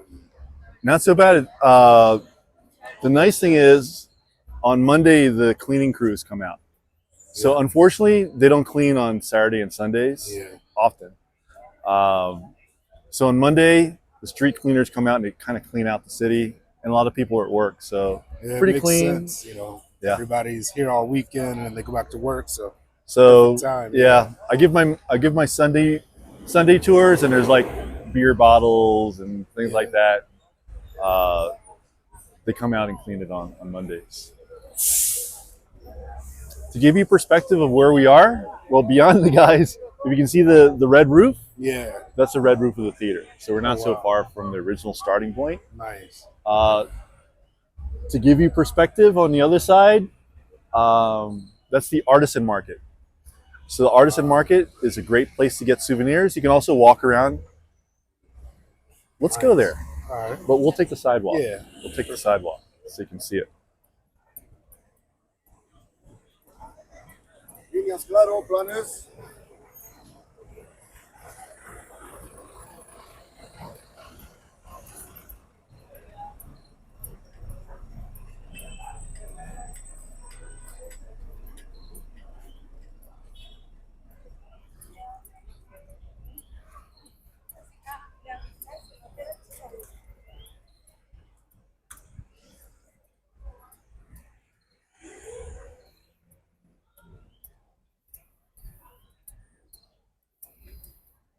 Well, so far so good on weather-wise. Yeah, that's what I've But- noticed since I've been here. Like daytime is good, but after like 2 or 3 o'clock, Yeah. that's when the rain starts. A lot of times I'll tell people, like, if you want to do whatever you're going to do, like do your shopping, if you're a runner and you go running every day, Yeah, go do your stuff in the morning. Because in the afternoon, it's a wild card. it's true. It might be okay, and it could be like a crazy rain.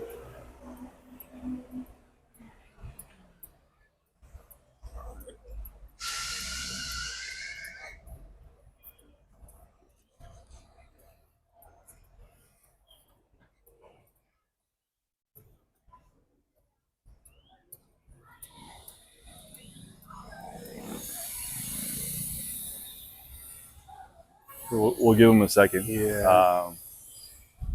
So you can finish your cigarette. But the entrance is just over here. But open every day. The nice thing, the Artisan Market is open 365 days a year. Nice. So whether it's New Year's or Christmas, because sometimes people say like, I want to schedule a tour with you, but I think everything's closed. And I say, not everything. Yeah. So Artisan Market, 365 days a year. The reason is because there's a lot of shops inside. So maybe some of the shops will be closed, but others will be open. They take just colones here. Uh, I didn't grab dollars and colones or card. it. All right. I haven't talked about the money yet, but don't worry, we'll do that too.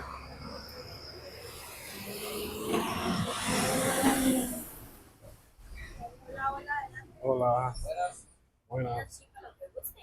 So also hyper competitive, as you can see. And it's a mix of like the plastic keychains and the refrigerator magnets and handmade stuff. But it's pretty cool and pretty big. And so there's a pretty wide variety of basically everything you can imagine. Buena. And they all want your dollar. Yeah. Hola. This is where you can practice your pura vida. ¿Algo más por acá? ¿Pueden Hola. Pura vida. Here, I'll let you walk first so you can get a better view than me. Yes. Hello, good morning. Welcome. Buenas. Buenas. Buenas. Buenos. Buenos. Buenos. Hello.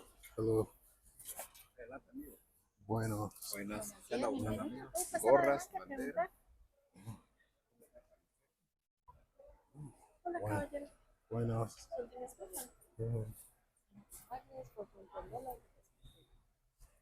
Pura vida. Pura vida, gracias. Gracias. Y vomitaste. Hello, amigo. Hola, buenas. Hola. Buenas. Andan buscando algún Buenas. oficial, amigo. Buenas.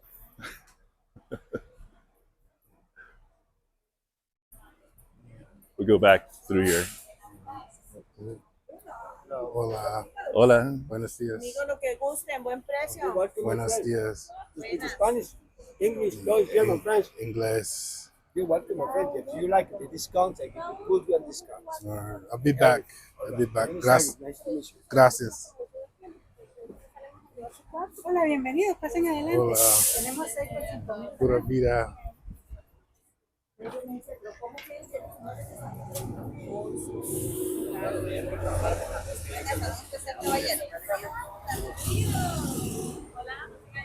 Hola. It's nice. Hola. Hola. Gracias. Nice stuff. Is that coffee? Yeah. How much does that usually run? I'll show you a place to get it. Unless they give you a good price. I'm just curious. Caballeros, por acá no han pasado. Buenos. 10 segunditos. Buenos. Gracias.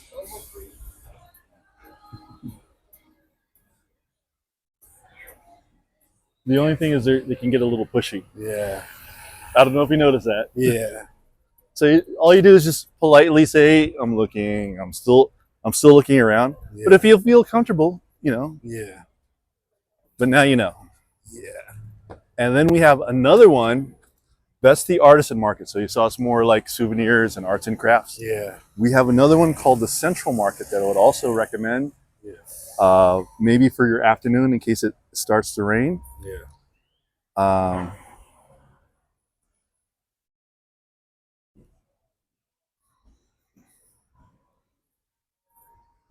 So it's kind of like the similar aspect. It's going to have some similarities, Yeah. but it's much larger. And in this case, it's a whole city block. Wow. So it's massive. They have food courts, so you can also get food while you're here, but lots of amazing things to take pictures. I recommend it. Nice. Closed on Sunday, so you're good today, you're good tomorrow. Cool. Check out the Central Market, I would say.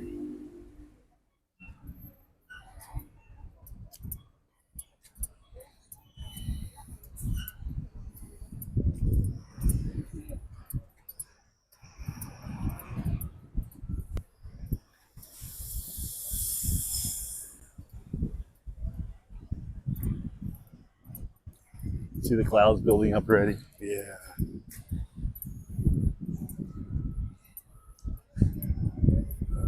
Nice breeze through here. Enjoy the cool breezes in the city. Yeah. At the beach, there's no breeze. There's no cool breeze.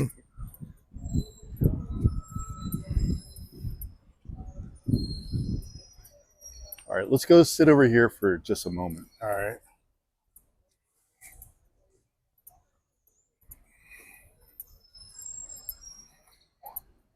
So have a seat.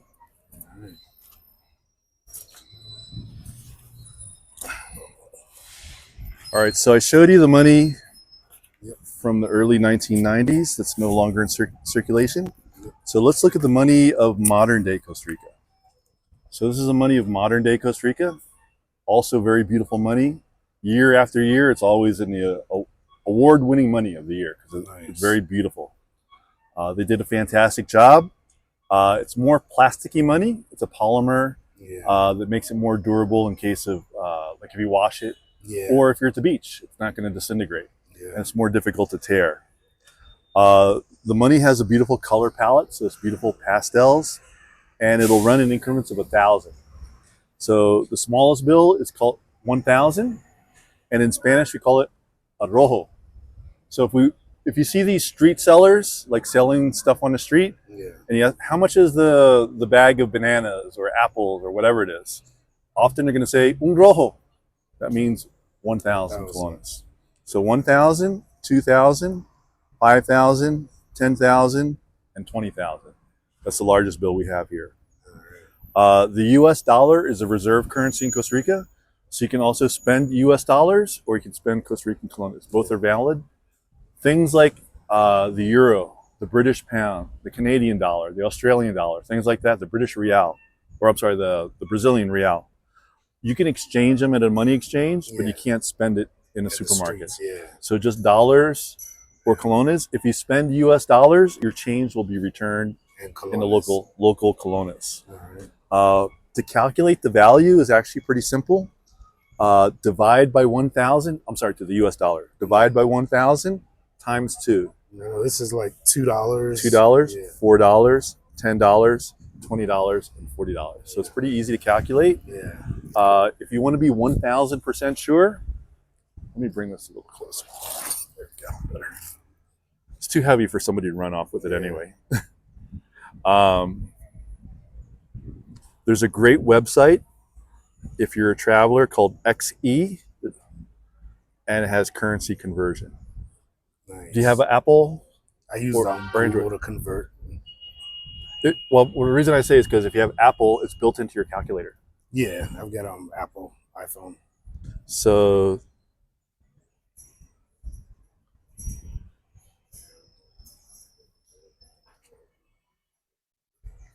if you go to the calculator in Apple, you can convert.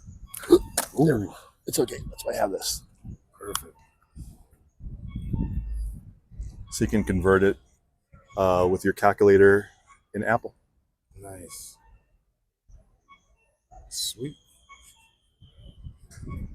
But if you have Android, XE is a pretty good website. The nice thing about the XE is they also have an app you can download.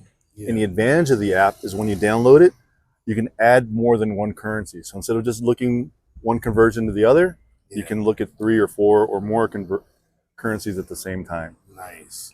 So also very handy. Perfect. Now let's look at the cool things with the money.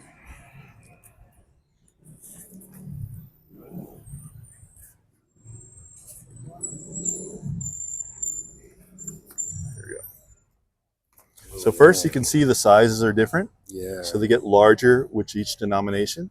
Yeah. Again, a beautiful color palette and always award-winning money. Yeah. So let's take a closer look at the details. On the one side, with the historical figure, when you see 1 mil doesn't mean 1 million. Yeah. It means 1,000. That's what 1,000 is. And like I mentioned, this is called a rojo. The tree you see on the basic bill is called the Guanacaste tree. Guanacaste tree. So I don't know if you remember the region. The region itself is called Guanacaste, the dry forest, because it gets super hot, where the deer live. So this tree has a very wide, shady area. Yeah. So this tree, on a hot day, will basically save your life. Plus, the wood of the tree is good for everything, bowls, construction, everything. So that's the national tree of Costa Rica, by the way. I just gotta plug in real quick. All right. Perfect. All right. And if you want to augment your vocabulary in Spanish, just look at the top right corner for each bill. So where does the deer live? The deer lives in the bosque seco. What does that mean? The dry forest. Where does the tree sloth live? The tree sloth lives in the bosque lluvioso, the rainforest. So you can get the habitat for every creature in the money. Nice. All right, now let's take a closer look at the details. Do you see the scorpion underneath the deer in silhouette? Yeah. Do you see the toucan under the tree sloth? Yep. Okay, there's words inside. Ah. Can you read them? Probably. If you can't see it, I'll help you see it. It was tiny. All right, so let's see what those words are. Pura vida. So pura vida is embedded in all the money and small creatures under the main creature. Nice. So in this case, under the scorpion, in this case, it's embedded in the toucan. Hold on to it. All right. Let me see if I have another bill.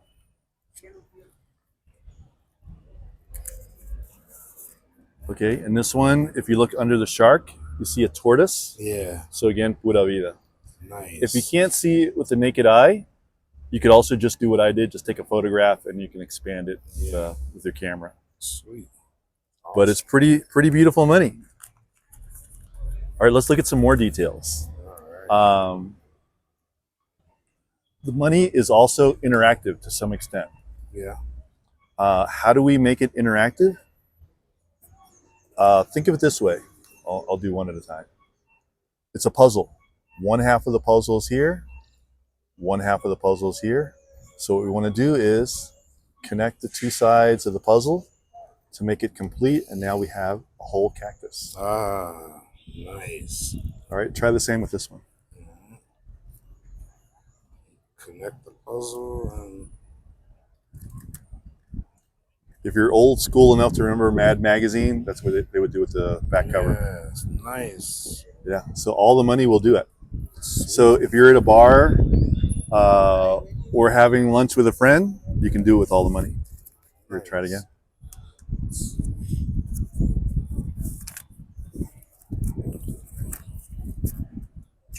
It works both ways, but it's more interesting on the other side. Try the opposite side. Opposite side. There you go. You got it. All right, try this one.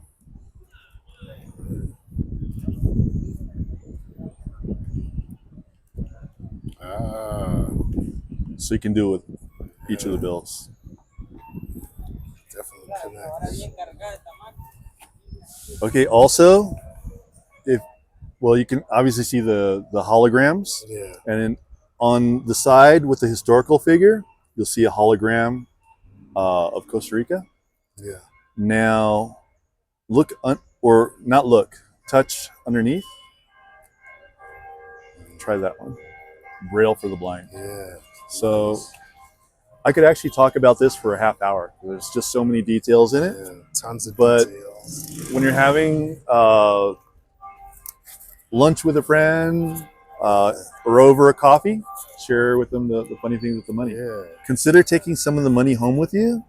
Perhaps not the largest bills, but take some smaller bills and take them home and show them to your friends and family back home. Definitely.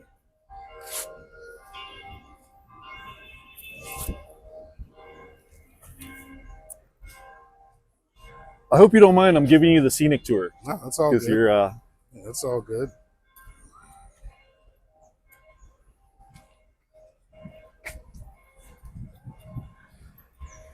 Since you're recording, Yeah. give you I took you to the butcher shop. I took you inside there.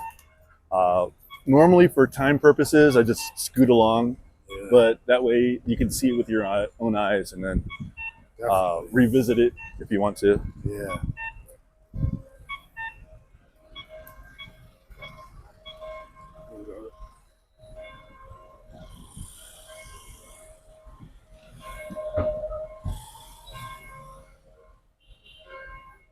So the bell is the announcement. Church is starting soon.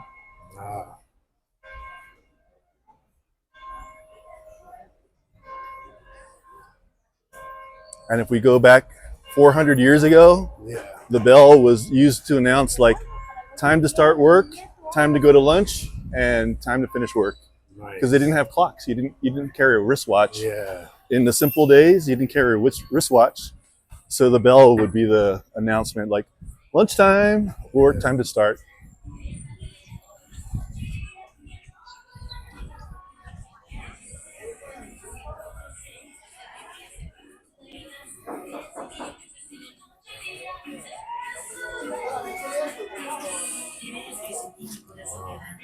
All right, so welcome to Costa Rica.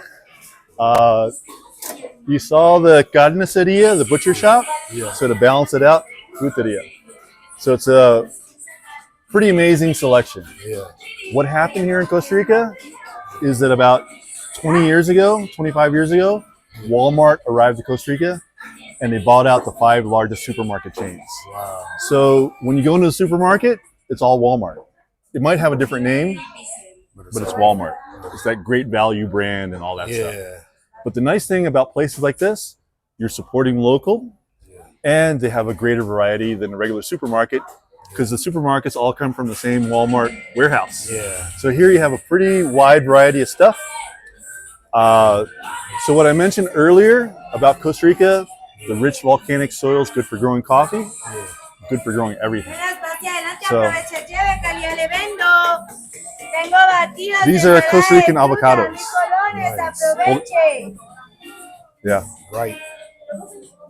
The ones we get in the States, which we would call Haas, here in Costa Rica, we have them also, but we call them Mexicanos, Mexican avocados. So these are locally grown. These are water apples. Water apples. They're very juicy, but not so flavorful. You have to add a little touch of sugar. We're in mango season. We're at the tail end of mango season. Yeah. This would be the equivalent of a ripe mango, and it'll turn more red as it gets riper. Nice.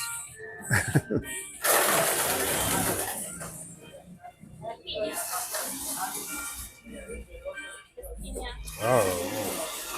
Hold it.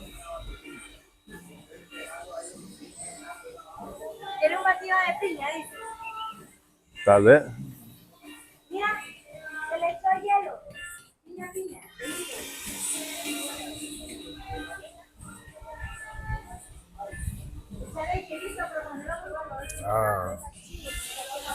Ice cream bean. So if we're to open it up, those beans are covered with the meat. You eat the meat and then you spit out the seed. Wow. Unreal. It's like a boomerang or something. Yeah. But they're interesting flavor.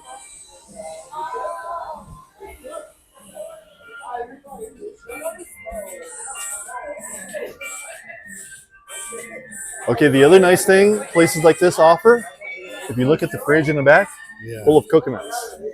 Do you remember at the beginning of the tour I mentioned we're going to have refreshments? Yeah.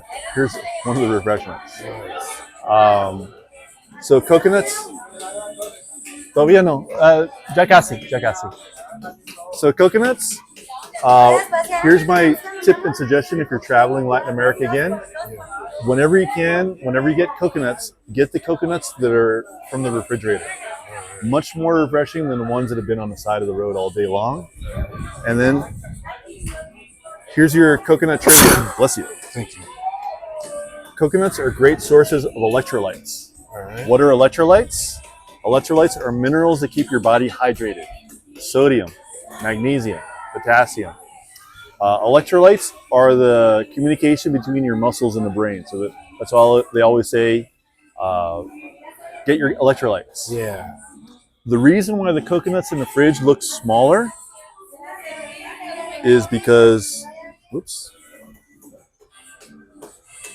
they remove the outside husk. Yeah. So then you're left with the core on the inside. And so it's more space efficient to store the core. You get a lot more than the large. Jengibre.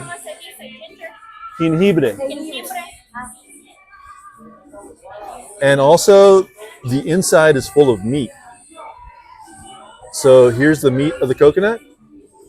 And so they put 3 of them together and they put it into a press. And look at the bowl at the bottom. Wow.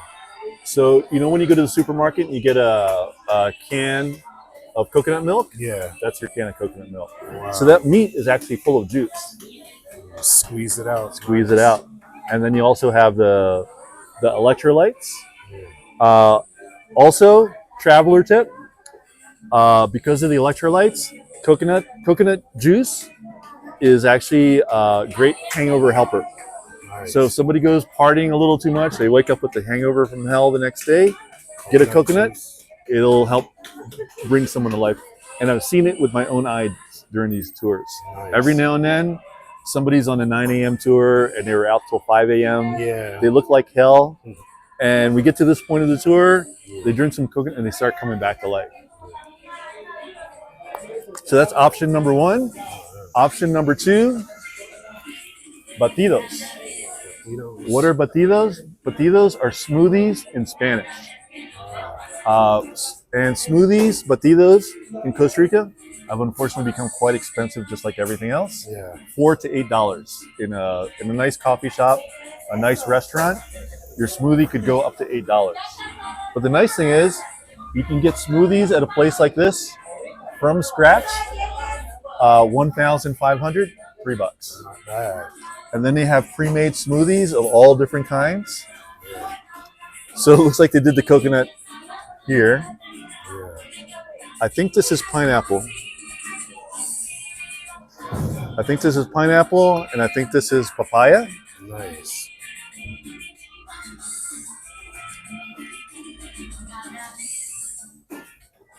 Guanábana. Guanábana. Hay un guanábana por aquí. She's encouraged. María, como, ay, se fue. No importa, yo lo mismo. No, guanábana no te ofrezco. ¿Esa no es guanábana? Sí, eso sí. Pero,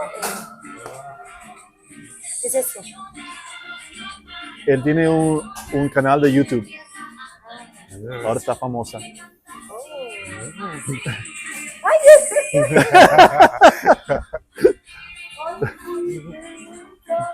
Yo no sabía ahí. ¿No? Ahora vos es famosa.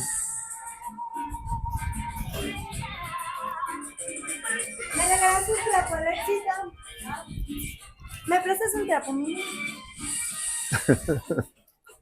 She got so embarrassed when she realized. It's all good. Una pizza Alexa, por favor. Acá ven. ¿Ah? Buenas, hacia adelante, pregunte. Ay, no, yo no quiero salir en... Está bien. And also they have like little fruit cups and things like that too. Nice. So I'll offer you this. Either a coconut or any one of these pre-made drinks because it takes time to make those. So these are ready to go. Pre-made is cool. Yeah. Guanabana is very good. I would recommend. But if you like papaya or berry or coconut, well, it's better in there, but this is good too. Or a fruit punch. And I think this is also Watermelon. sandia. Sandia? Yeah, watermelon. Yeah, I'll try that one. Try watermelon. Like watermelon? Yeah, I'll do watermelon. Okay.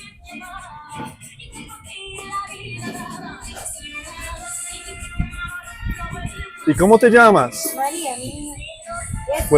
Pero mira la cámara. ¿Cómo te llamas? Mary.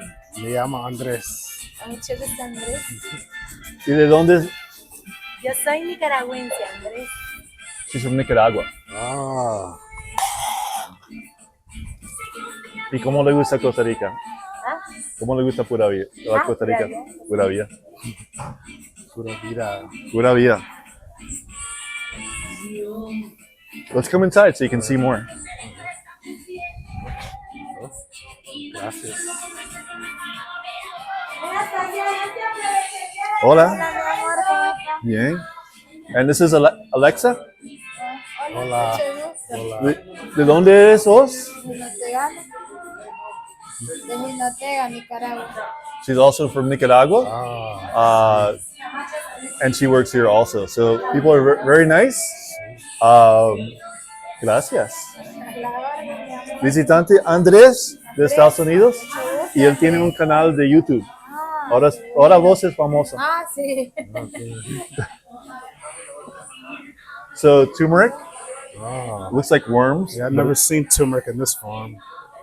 All right. And this would be the equivalent of a Scotch bonnet pepper. Yeah, So you see the way I'm holding it? yeah, If I hold it the other way and I touch my eyes, I'll be crying. yeah. Basically, for chili. You make your homemade chili, you make it with that. I don't know what that is. I don't know what everything is here. How's your drink? I haven't tried it Oh, yet. have some. Take a moment. Take your drink. Ah, very good. Yeah. Hacia adelante, aprovecha el día de calidad de vendo. Tengo nancita, ensaladita de fruta. Fresquitos a 1000 colones. Lleve solo bueno, solo calidad. Here's the other nice thing about a place like this. They make homemade tortillas. Ah, So these are called palmeadas because you use the palm of your hand. yeah, Homemade tortillas are much better than the machine ones at the Yeah. supermarket. They're very flimsy and they fall apart. yeah. These are handmade. They make them fresh, and they're usually, you can feel it. And some like this one's filled with cheese. Oh, wow. So this one doesn't need anything. You just eat the cheese It is as built in. is, Yeah. But say you're eating at home, you get a couple of these, and now you have something to complement your breakfast. Yeah. It's a corn tortilla. It doesn't have a lot of flavor, so the flavor comes from whatever You put on it. you put on it. If you're a vegetarian, you add avocado. If you're a meat eater, you can put ham and cheese and things like that. Hola, ¿cómo te llamas? ¡Oh! ¡Ay, caramba! Oriente. ¡Qué calor! ¿Cómo te llamas vos? Ángela. Ángela. ¿Cómo estás el día de hoy, Ángela? Bien. Gracias a Dios. Aquí tenemos un visitante, Andrés, conociendo Costa Rica. So there she's making the handmade tortillas, which I do recommend, and the prices are fantastic. Awesome. Hola, ¿cómo estás? And these are Costa Rican tamales. So they're wrapped in banana leaf, and in the middle will be filled with pork, usually pork, but it can be other things. And this is how we celebrate Christmas. Nice. So for Christmas, families exchange tamales. Families in Costa Rica will literally have a weekend where the family gets together. They get the dough, which is corn flour. yeah. They cook up some pork, They season it, and then they cook it in the banana leaf, and people exchange it for Christmas. This is our Christmas food. Great Christmas.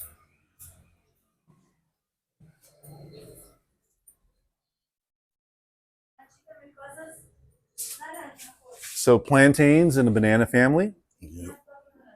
Nice and ripe. That one's ripe, yeah. This one you have to wait a few days. Nice. This one's ready to go. Actually, I need to get some. When I'm done this, I have to get some for home.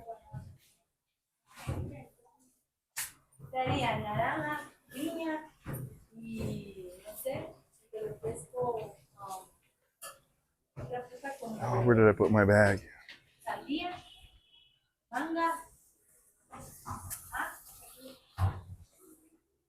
¿Dónde puse mi bolsita? No lo puse aquí.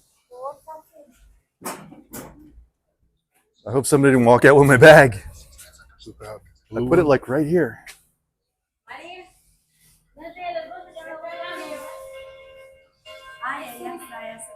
¿Está aquí? Okay. Ah, gracias. No, mejor seguro. Gracias.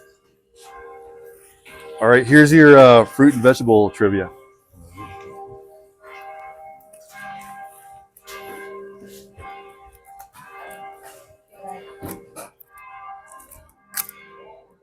So if you see the map, you can see the foods indigenous to the Americas.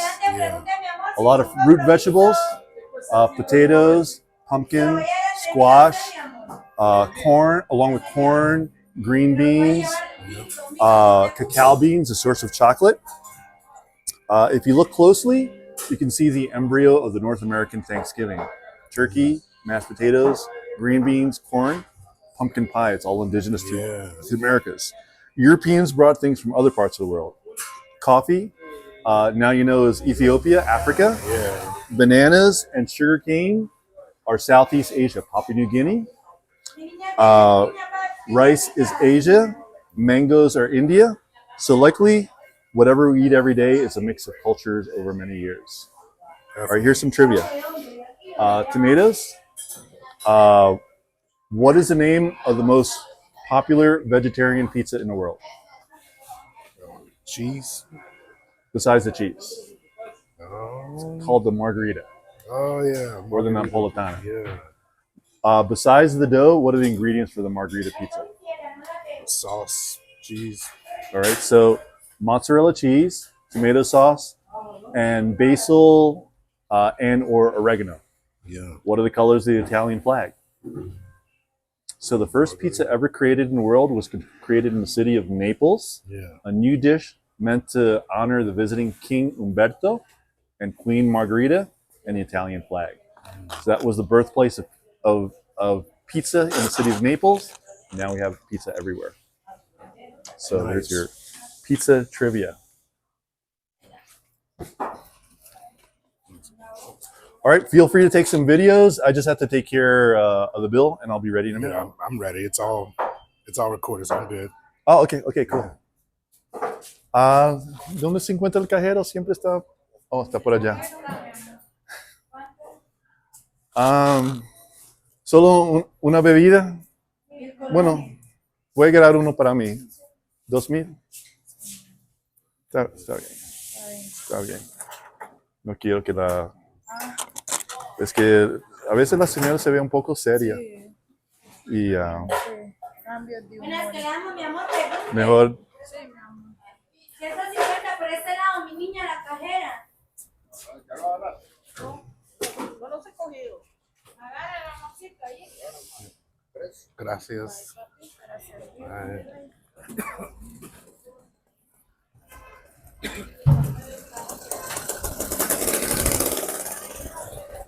Here, try this one. Or just put your straw in. It's fine. So this is Guanabara. Oh, wow. It's good. Yeah. So Guanabara is in the breadfruit durian family.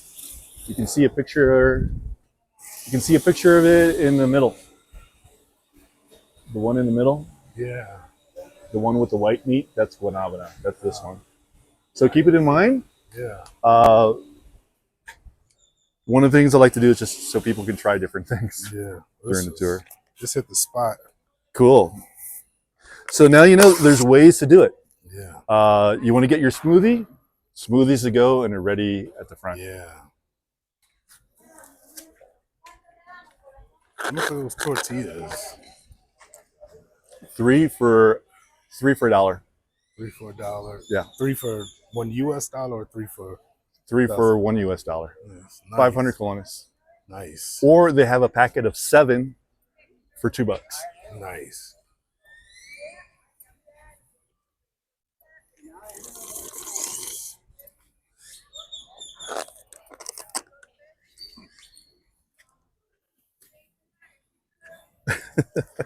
That girl was just so embarrassed. Yeah. She didn't, because she's very social.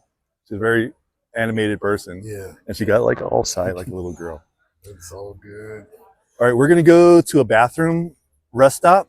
I just want to wrap up the area where we are. Okay. So this area is called La Soledad. Actually, let's go over here a little bit further. All right.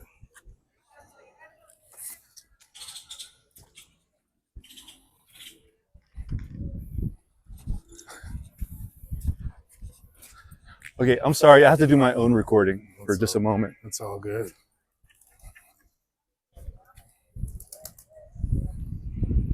Besides the beautiful things, the other tour guides are like, these are the unfortunate sights and sounds of the city. It's all good.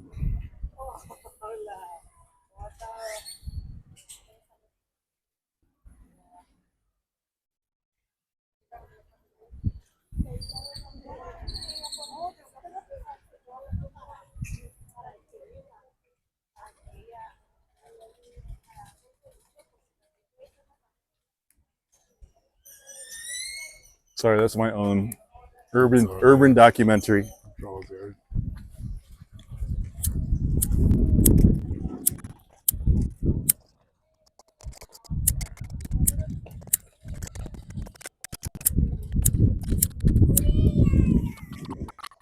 All right, so here's another.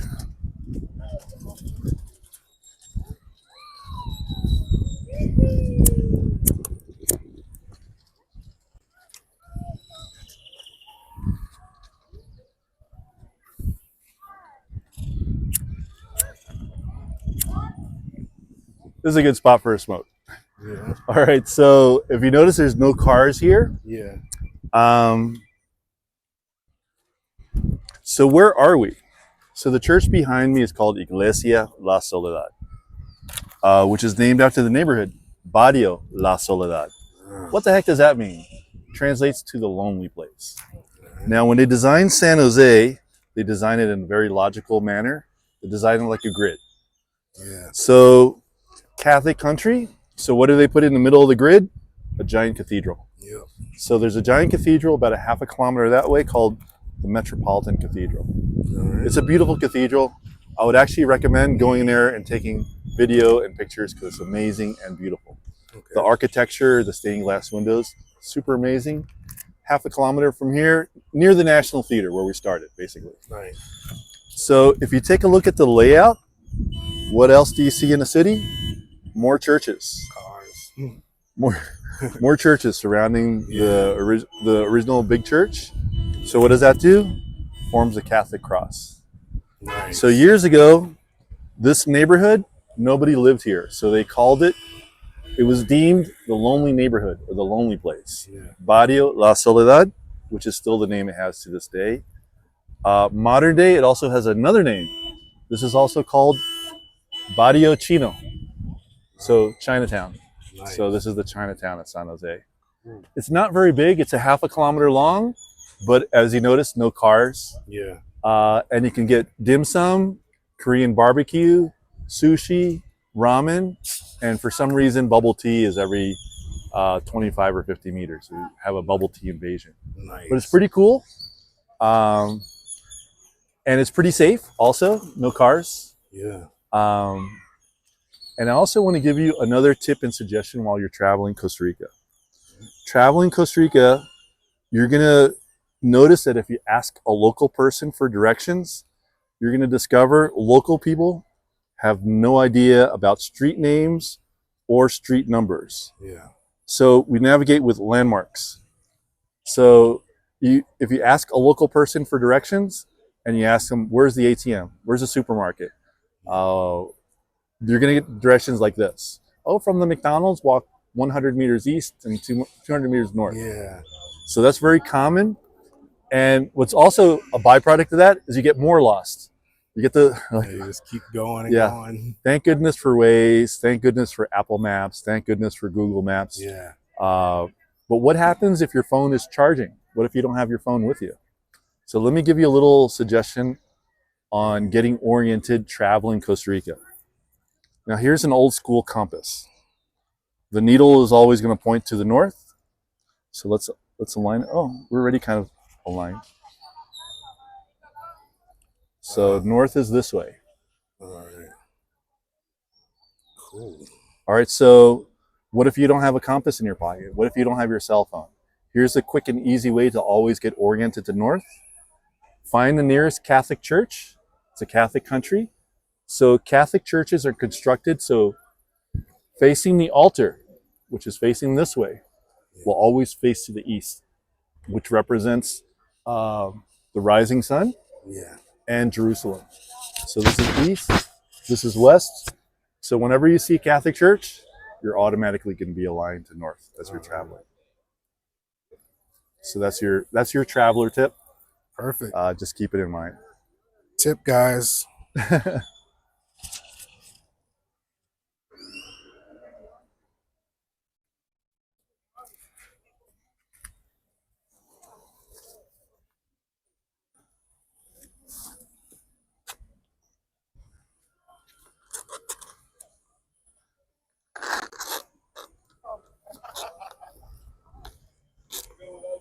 Let's point out some of the sites. See the Virgin Mary? Yeah. Virgin of the travelers. The blessed travelers such as yourself. It's a good omen. Awesome.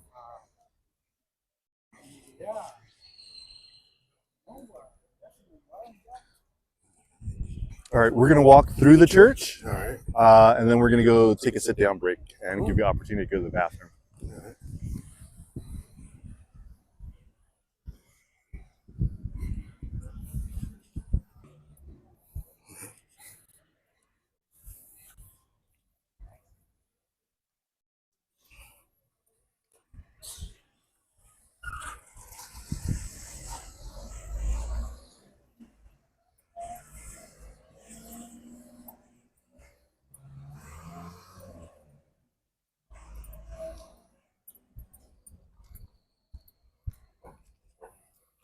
So we're going straight ahead to the Hotel Colonial, and that'll be a break spot so you can go to the bathroom. And we'll just sit down for like 10, 15 minutes. And the management's kind enough to share their facilities. In exchange, they're bringing foot traffic so people are more aware of their options while they're here in the city. Awesome. If you have a water bottle, you can refill your water bottle at the water station. Perfect. If you're running out of data or you don't have a SIM card, you can use the hotel Wi-Fi while we're here. Okay. They have a full-service restaurant. So if you want to get something more substantial, like a coffee or a snack, we have that here. What's that, Apple? Justin has information about the rooms. Wow.